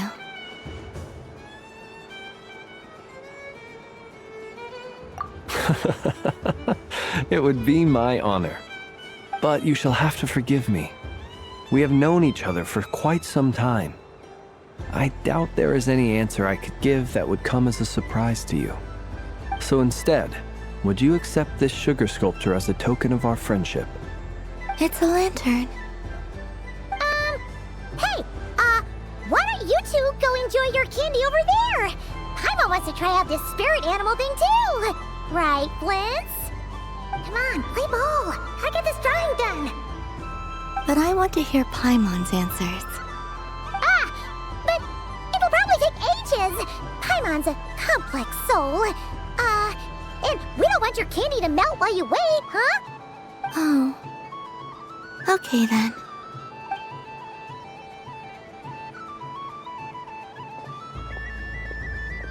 Phew. Nice excuse, Lady Paimon. That was some quick thinking. Yeah, no thanks to you. A little help next time.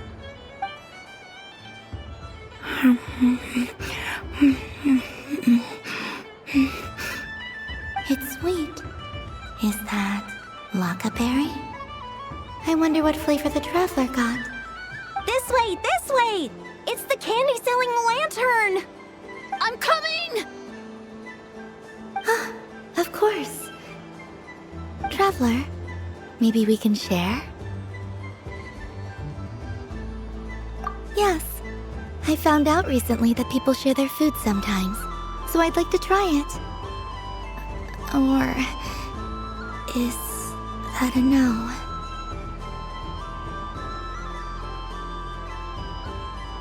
Thank you.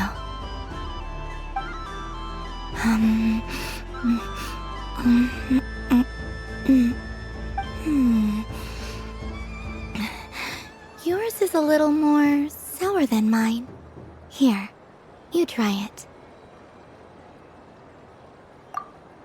Are you sure? Amazing. My sugar sculpture has shrunk, yet my heart is filled with feelings of sweetness. I will remember this feeling. Sure.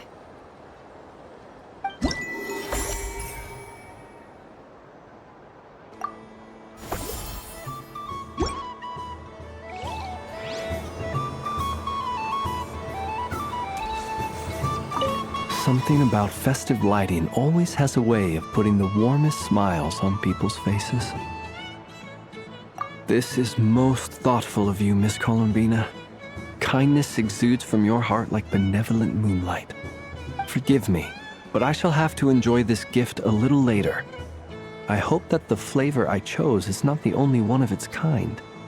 If others were denied the chance to sample such kindness as you have shown to me, it would be a great pity indeed.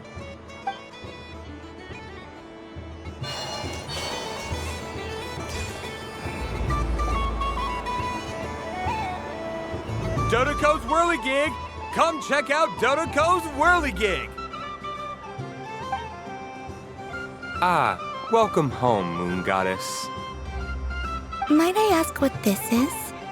Ah, it's a very special amusement sponsored by the great mage herself. Ride on a soft and furry Dodoco and embark on an unforgettable adventure. I say that, but I'm just following a script here. Who is this mage, anyway? And what the heck is a Dodoco? I'd like to ride. No problem. But, are you by yourself? Is that not okay? Oh, no, it's fine. It's just that each Dodoco can accommodate 2 passengers. Would you like to bring a friend along? My friends... That should do it. Now, we just need to get everyone else to draw something on it too. But we gotta keep it a secret from Columbina. Traveler. Ah!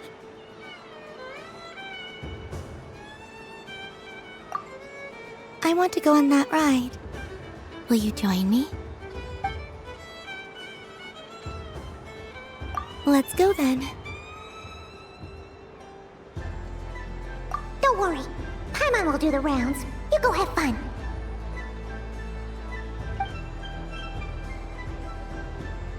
Hmm?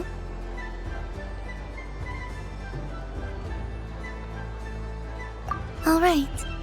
I think we have to wait in line over there. Please take your seats. For safety reasons, you mustn't try to leave the ride before it comes to a complete stop. All right, you're all set. I wish you both a wonderful journey.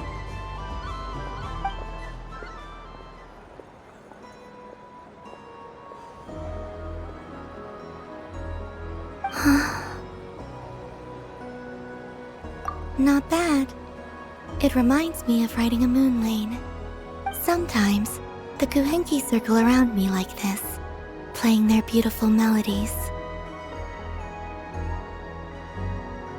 Yeah, I'm going to miss them.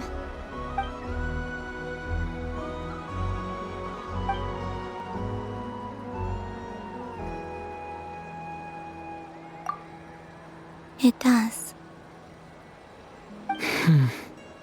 I've felt scared in the past, too. But this is a little different. You know something? I got to see a lot of fascinating things during my disappearance. I saw how the Frost Moon Scions act around their families. So different than how they used to act in my presence. And I also saw how they interact with their friends. It made me curious at first. Why do people act so sincere when they're worshipping gods, but save their truest, warmest feelings for each other? Slowly, I came to realize that it's because they trust one another. They know, deep down, that they'll be accepted for who they are. All of it. The good and the bad. I know. I knew it the moment you started calling out my name. What I fear now is the end. I fear losing all this the very night I have gained it. Hmm?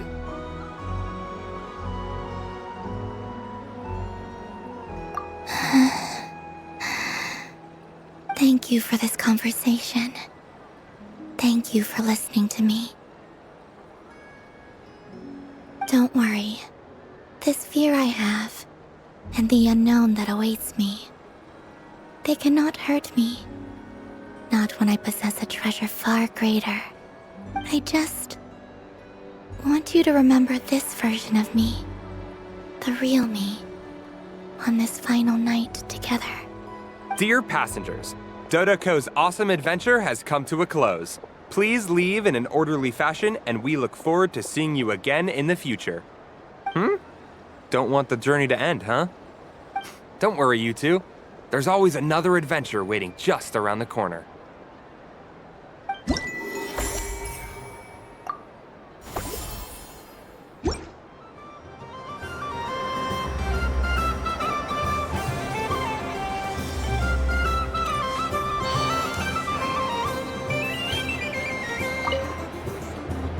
Fun ride, huh? You and Columbina looked pretty sad to leave. This isn't gonna make Paimon dizzy, is it? Oh, candy for us? Thanks a bunch, Columbina. Don't mind if we do. Whoa, this one's intense. But it's so tasty. What about you, Traveler? How does yours taste?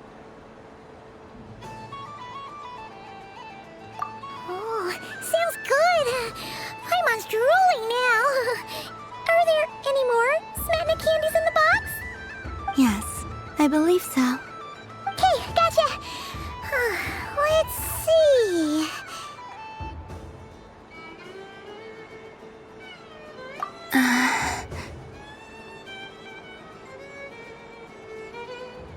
Sure. This one, and yep, this one looks right too. Okay, that's 3.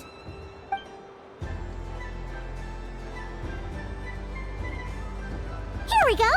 1 per person. It's so sweet.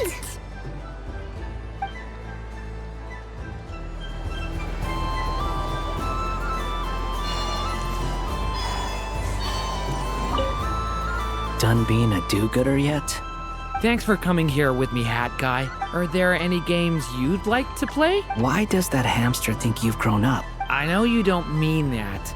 Even if you won't admit the take, otherwise you'd have... Looks like Albedo's socialization program has been far more useful to you than all those Vahumana textbooks.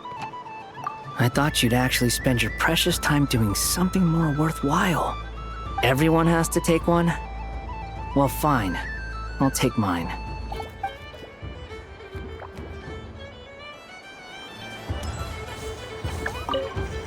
Done being a do-gooder? Thanks for coming. Are there any... Why does that... I know you don't... Even if you won't admit the... Otherwise, you'd have... Looks like Albedo's socialization program. A moon prayer candy for me? Huh, thank you. It smells like... baked apples and butter. Reminds me of Good Hunter, a restaurant in Mondstadt. I always have to resist the temptation to go there unless I'm ordering food. I understand your homesickness, Miss Columbina. I have a double dose of it, because both Simulanka and Mondstadt are my home.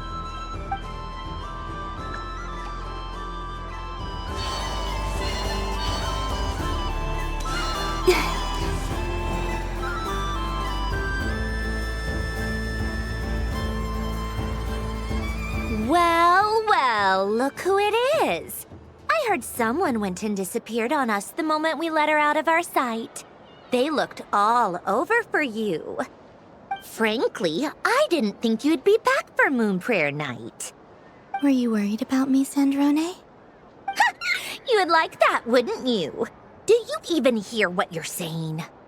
It seems to me like you disguised yourself with festive headgear, just so that you could come see me on Moon Prayer Night and make sure I'm okay. You didn't even bring Polonia with you. You? I thought you couldn't see. I cannot. But I sense the confusion of those around us rippling through the Kuvaki currents. Based on what I know about you, let me guess what you're wearing. Is it cat ears? Shut up! I'm only here to protect the Fatui's interest in this territory. Running into you was pure bad luck. Really? But you were the one who asked Arlecchino to help everyone find my name. Columbina! Ugh! Just one more word, and I'll unscrew your vocal cords. It's Columbina hyposelenia now. Tell someone someone who cares. I've missed you, Sandrone. The whole time I was gone, I was thinking. I hope I get a chance to say some ugly words to you. Is that supposed to be a joke? Anyway, let's go play that game. What? You mean that frostfin whale? Yes. It's some kind of game where you get bitten if you step on the wrong tooth. Seems like fun. Who in their right mind would wanna... Because you're not a scaredy cat. Fine! You wanna play? Let's play. Don't complain when I kick your sorry butt. Lovely. You old geezer! I'm gonna beat the pants off you! Just you watch! I almost forgot. Sandrone? What is it now? You'd better not lose, or I'm going to beat your head in. What? Allow me to demonstrate since I'm feeling so nice. You just step on the teeth, like this.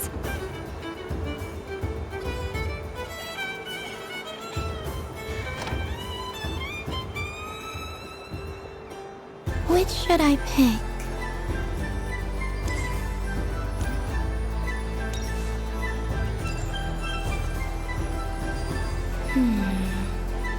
I'm getting a bad feeling from this one. Sensing Kuvaki doesn't count as cheating, right? I want to switch.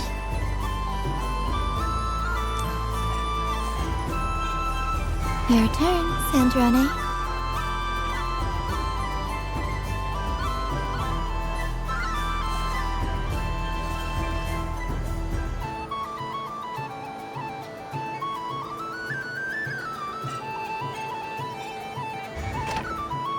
Don't come crying to me if you get bitten.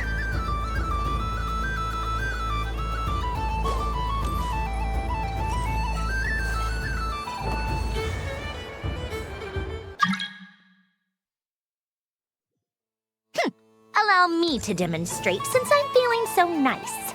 You just step on the teeth, like this.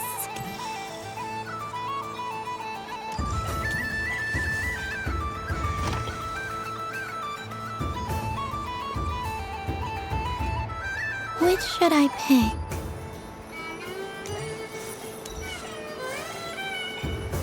Your turn, Sandrone.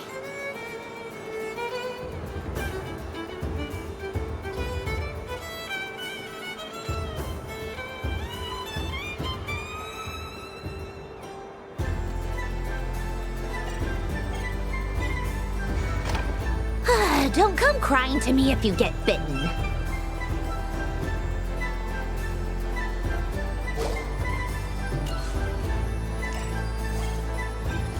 There are less and less teeth remaining.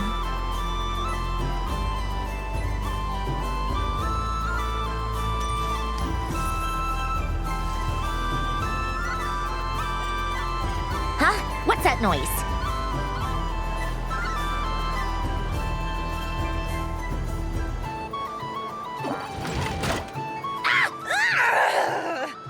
I think you might have picked a bad tooth, Sandrone.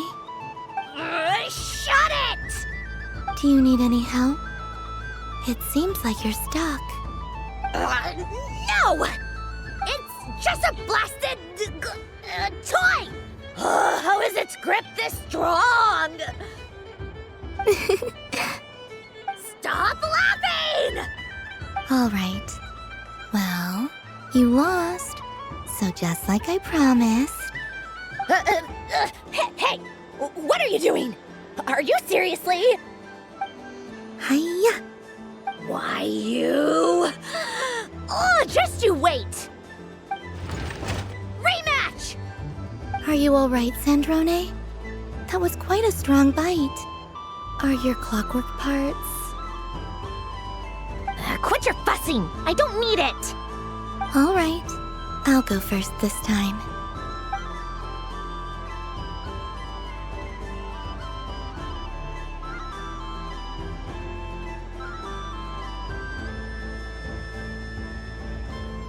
see it now. She can sense which teeth are rigged. So I just need to avoid the same ones that she does.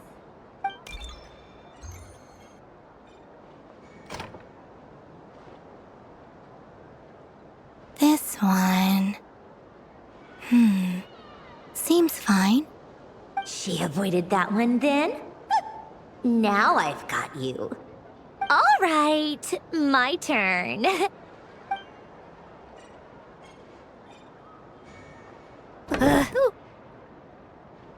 What? Looks like you lost again, Sandrone. Wait! There's more than one bad tooth! Bonk.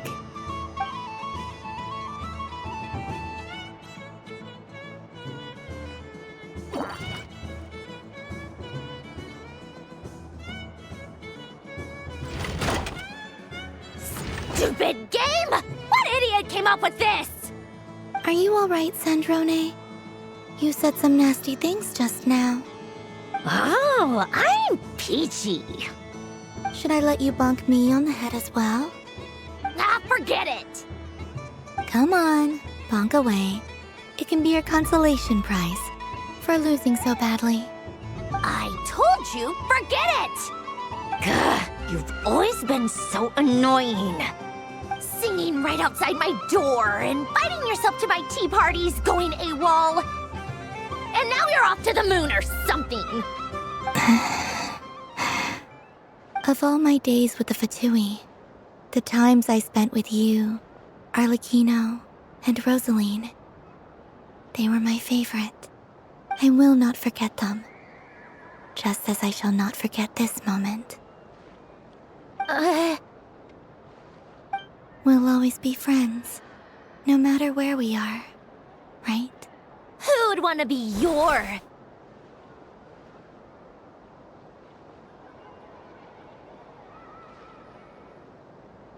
I'll miss you, Sandrone.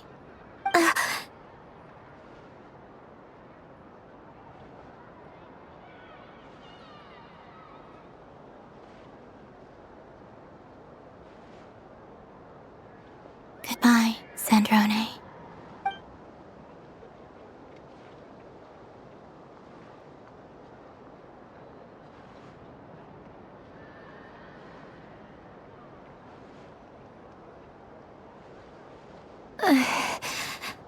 I'll miss you too, Columbina. Sorry, what was that? Ah! Ah! Yeesh! No need to freak out. What's wrong? We've been looking everywhere for you. What do you want? Oh, nice ears.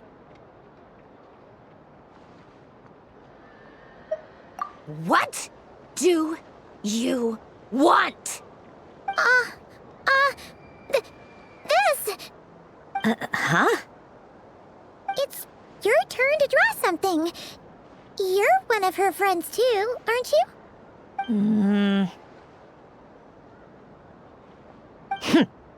Doesn't know how lucky she is.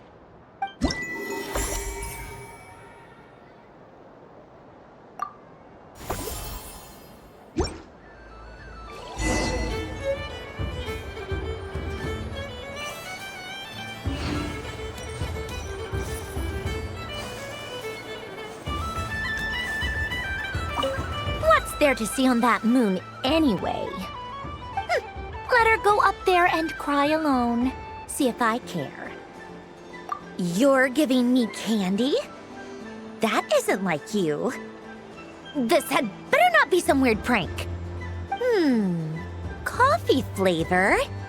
I thought you hated coffee.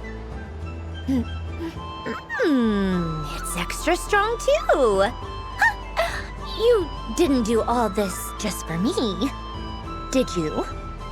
Hey! Don't take it away! I never said I didn't want it. I mean, you can't unmake the candy now.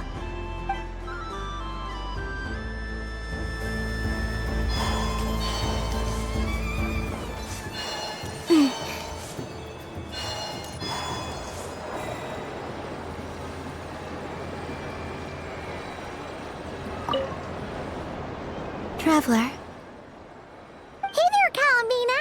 Are you done checking out the festive amusements already? Are you sure you don't want to look around some more? You might not get another opportunity like this for a while. right now, what I'd like to do is...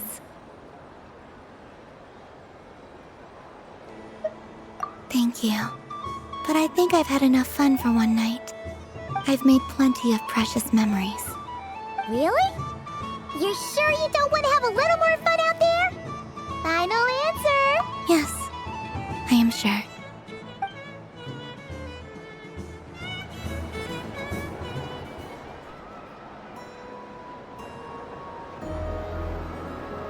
This was the most fun I've ever had on a moon prayer night.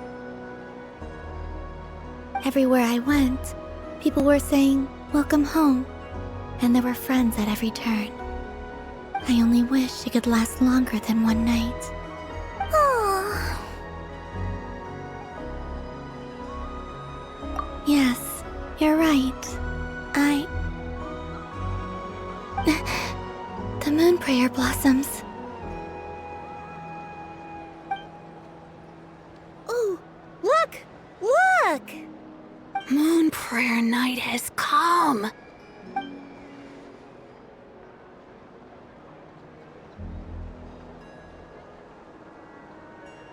The moon. It's so beautiful. Happy Moon Prayer Night, dear. Happy Moon Prayer Night!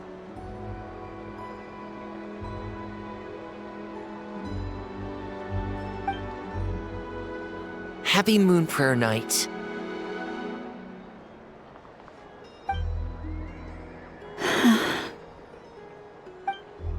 Aww. Huh.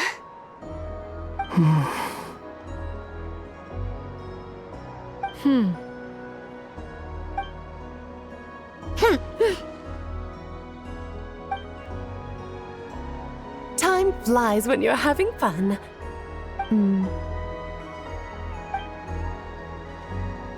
Oh. Looks like the time has come. Columbina. You're heading off, then?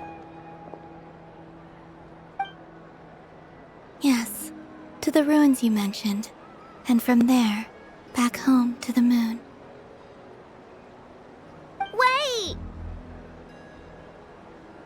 I know? At least... Take one of our craft shop's crumb cookies up to the moon with you. You know, for a snack. Sure, why not? The Curatorium of Secrets believes in proper farewells. No story should be left without a satisfactory endnote. Never. Farewells are an important affair for the Ratniki, too. We never know when we might meet again. Haha! And here I thought grand farewells wouldn't suit tonight's mood. But I suppose friendly passion is not to be stopped, eh?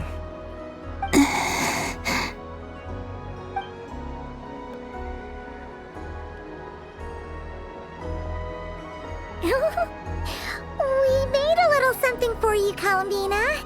Ta-da! What is it? A Moon Prayer Night greeting card with drawings by all of your friends. You did mention that you'd like a portrait done, so I took the liberty of creating one for you. I, meanwhile, did the portrait of Mr. Albedo, and Mr. Varka did the same for me. I mean, I think my work was pretty true to life, don't you think? The picture of Ashru was my doing. The two of you seem to get along rather well. Wait, was I the only one who did a full-body picture? That's so embarrassing. I did pictures of me and Anefa. I did my own portrait and one for Hat Guy. Plus, there's the two mages, Arlecchino and Sindrune. So, if you ever miss us, just flip the card open and we'll all be right there with you. I don't know what to say. Thank you so much, everyone. This whole moon prayer night was more than I could have ever asked for. It is the greatest gift I have ever received. Llama, I figured it out. Figured what out? Remember how the Frost Moon Scions used to use milk as invisible ink to write hidden messages? That was a very long time ago. Oh, are you saying? Yes. When I miss you all, I shall use Moonlight in the same way, to write words that only you can see upon the moon itself. Wow, that sounds lovely. Quite. But how will we see them? Simply open your windows on nights when the moon shines bright, and the moonlight will naturally flow towards the words I have written. That sounds most fitting indeed. Very true to form. I'll try to write them in places that won't disturb your sleep. I, for one, would sleep all the better for having read one of your messages before settling down for the night. Exactly! So don't worry about disturbing anyone's sleep. Just promise you'll write to let us know you're okay, alright? All right. I promise.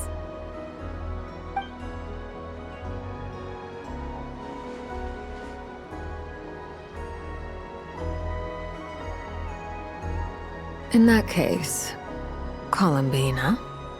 I'm ready.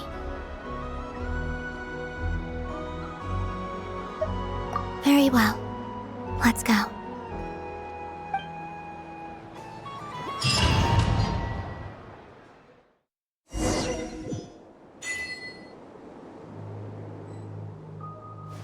In just a few moments, I will be gone. I still don't know what to expect on the moon. Will I really be able to send messages to my friends? The Kuhenki, the animals of Not Krai.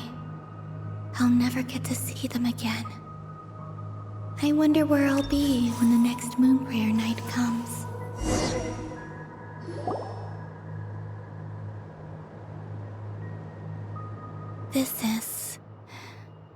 This is where the people of Hyperborea used to communicate with the moons.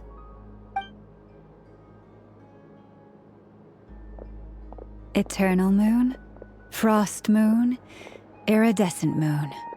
When the power of all three converge, the gate to the moons shall open. Moon marrow preparations are complete. Only the final step remains. I'm sure Nasha Town is livelier than ever at this moment. Yeah, it's a shame you couldn't be there for it, but it's now or never, right? It's fine. I'm more than happy with this. My last piece of luggage. My only piece of luggage.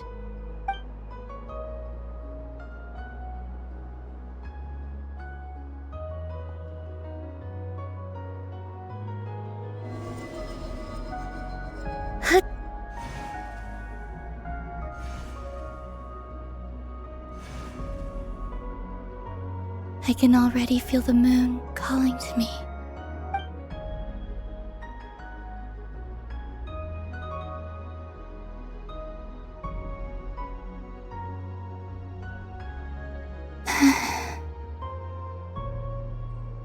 Your home lies on the far side of this light, Columbina. From now on, we will at last have a reason to pray to the true moon. Columbina. Yes? I'm listening. Be sure to come back and see us when you get the chance.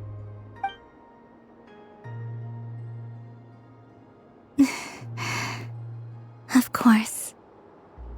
But if that chance doesn't come, then remember that you have friends on this planet.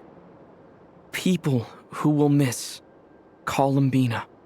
Yes, I will. Thank you for everything you've done for me. And remember, come night or day, the moonlight shall always connect us. Well then, farewell, my friends.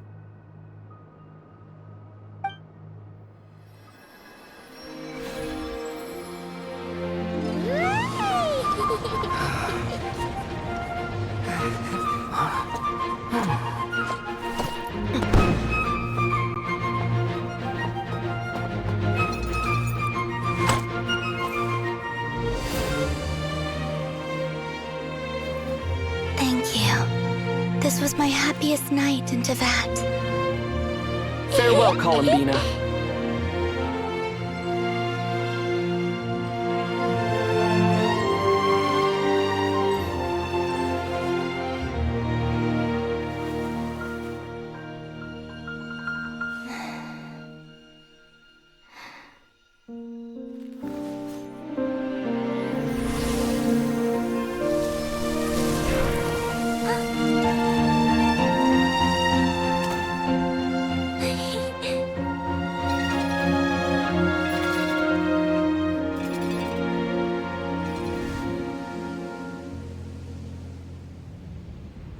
The moon really is closer than ever tonight.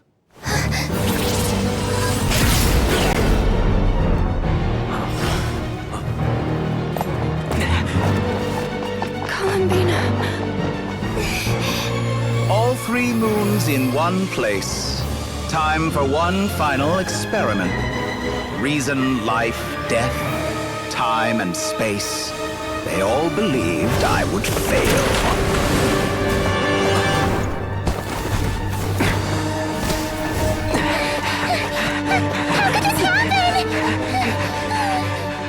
But Tevat's primordial power never did belong to the throne of heaven. And now, they are mine.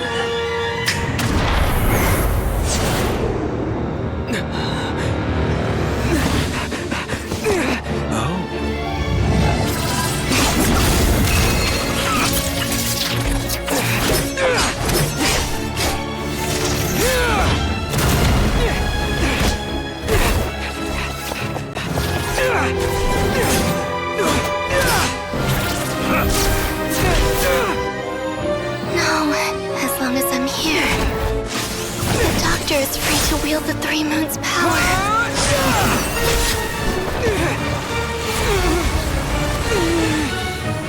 It's the only way.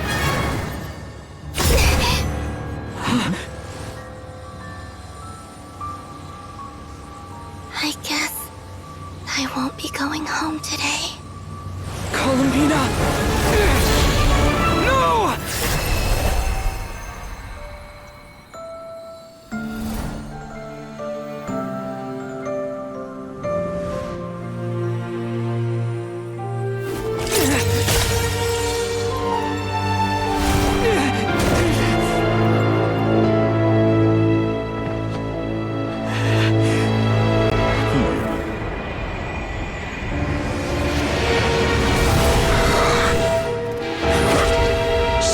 World, do not try to control me!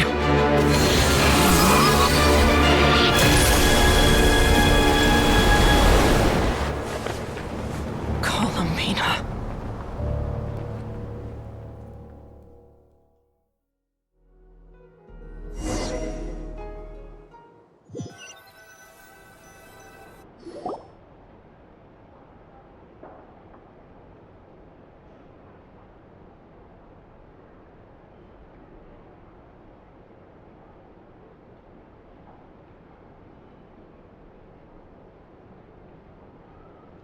Are you all right? Do your wounds still hurt? I had someone prepare a little medicine that could prove effective. Take it if you need to.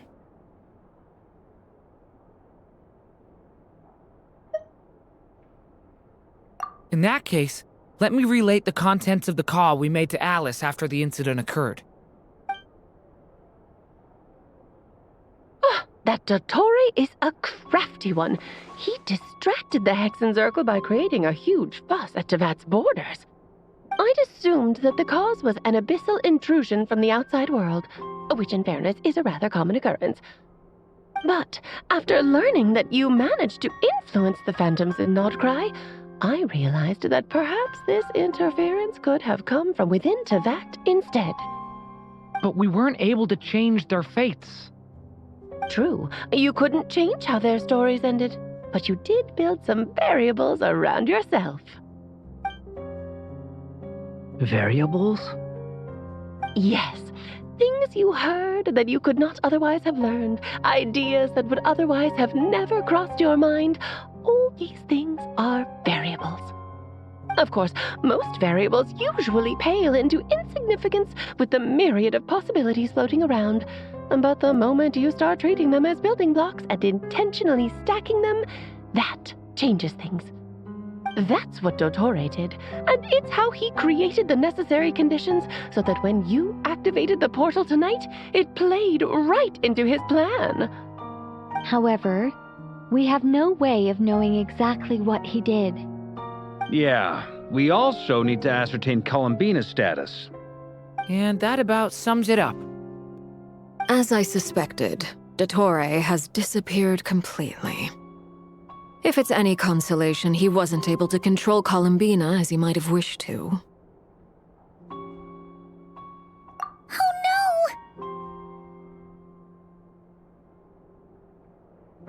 What? She did what? All we saw was Dottore appeared and used some kind of power. The next thing we knew, he and Columbina were gone and you were falling into the sea.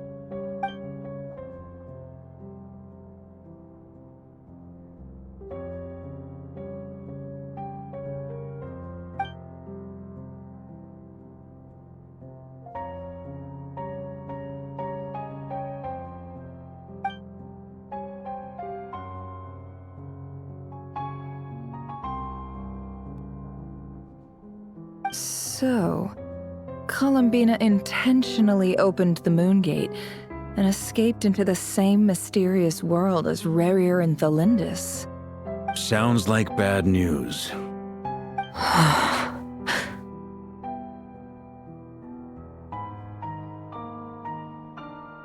Seen in that way, the trilunar syzygy and Rerir's emergence, Dottore might have been pulling the strings in both cases.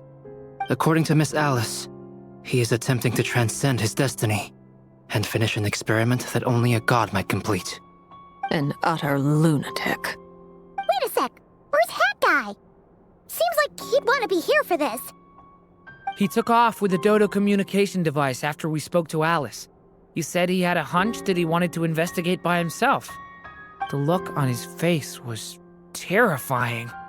I've never seen him like that before.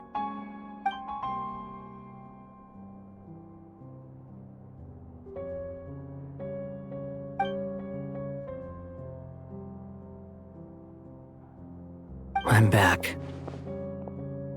Hat Guy! I went to look for the Hyperborean phantoms again. I think I've gotten to the bottom of it. I got them to talk to Nicole on the other end of the communications line. Turns out, the history they describe is different from how Nicole remembers it. Really? But how? Surely Nicole can't have been wrong. Because the phantoms are the ones who were deceived.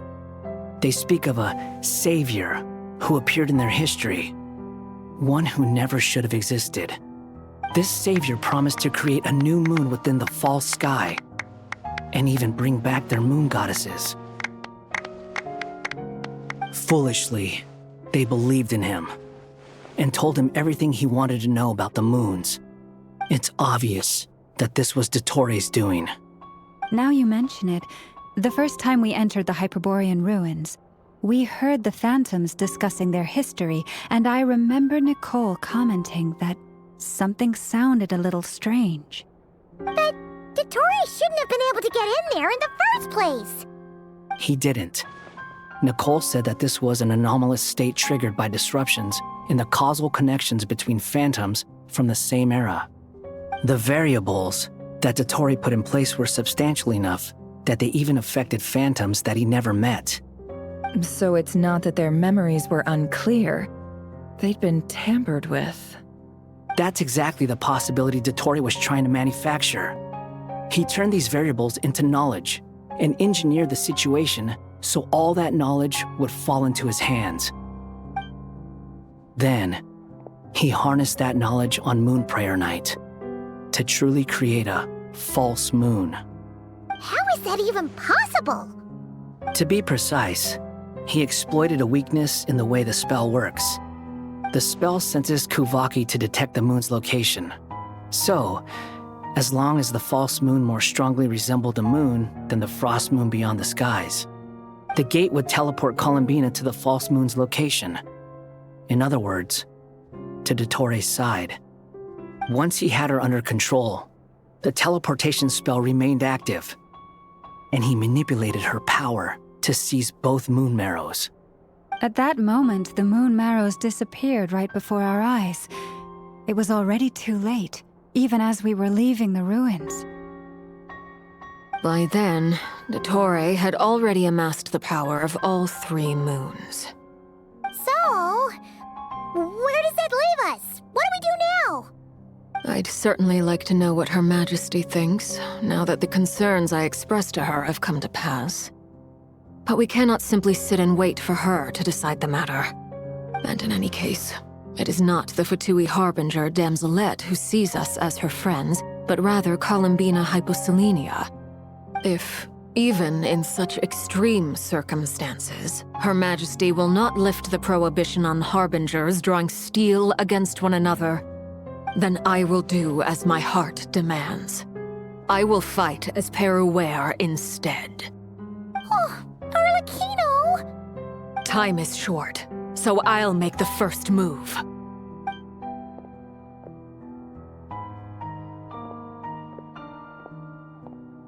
Whew. Even Arlecchino seems to be losing her cool now.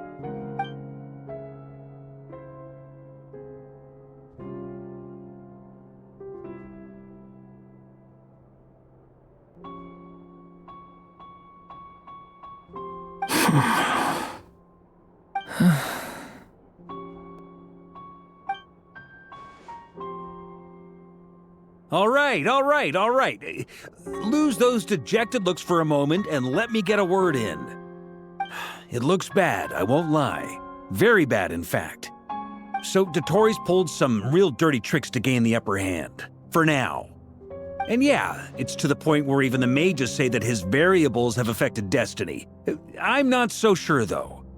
Many have told me that Tevat's destiny is fixed, and that does appear to be the case. Well, what makes Dottore so sure he'll be the exception? And since he was able to stack these variables up, who's to say we can't do the same?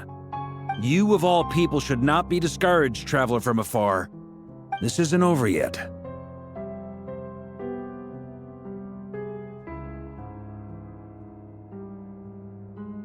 And you're not alone in that. Everyone here does, whether they've spoken thus far or not. But none of us are the type to sit back and wait for the sun to shine again. That's exactly how a knight should roll. If they knock you down, you get back up and get back in it. Don't forget, honorary knight, you're a legitimate member of Mondstadt too. Mark is right. This is far from over. Dottore's already way overdue a butt-kicking given his past shenanigans. And after this, he's earned himself a double dose. That's what I'm talking about. How's everyone else feeling? I'll use Kuvaki to investigate Columbina's whereabouts. I'm not ready to give up either. Leave the intel gathering to me. Whatever happens within Nodkrai's borders, when the Curatorium of Secrets wants to be in the know, we always find a way.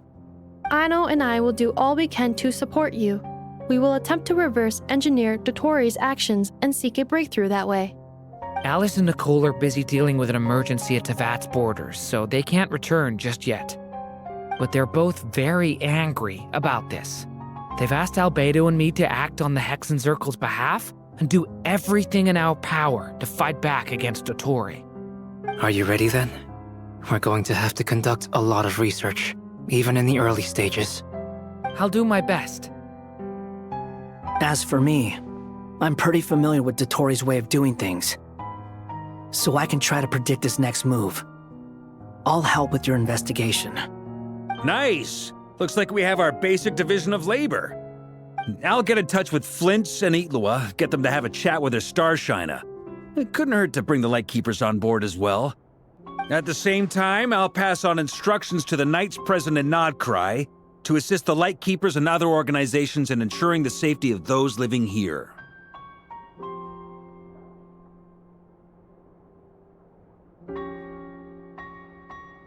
Yeah! We'll show him! That's it then. Good luck, everyone.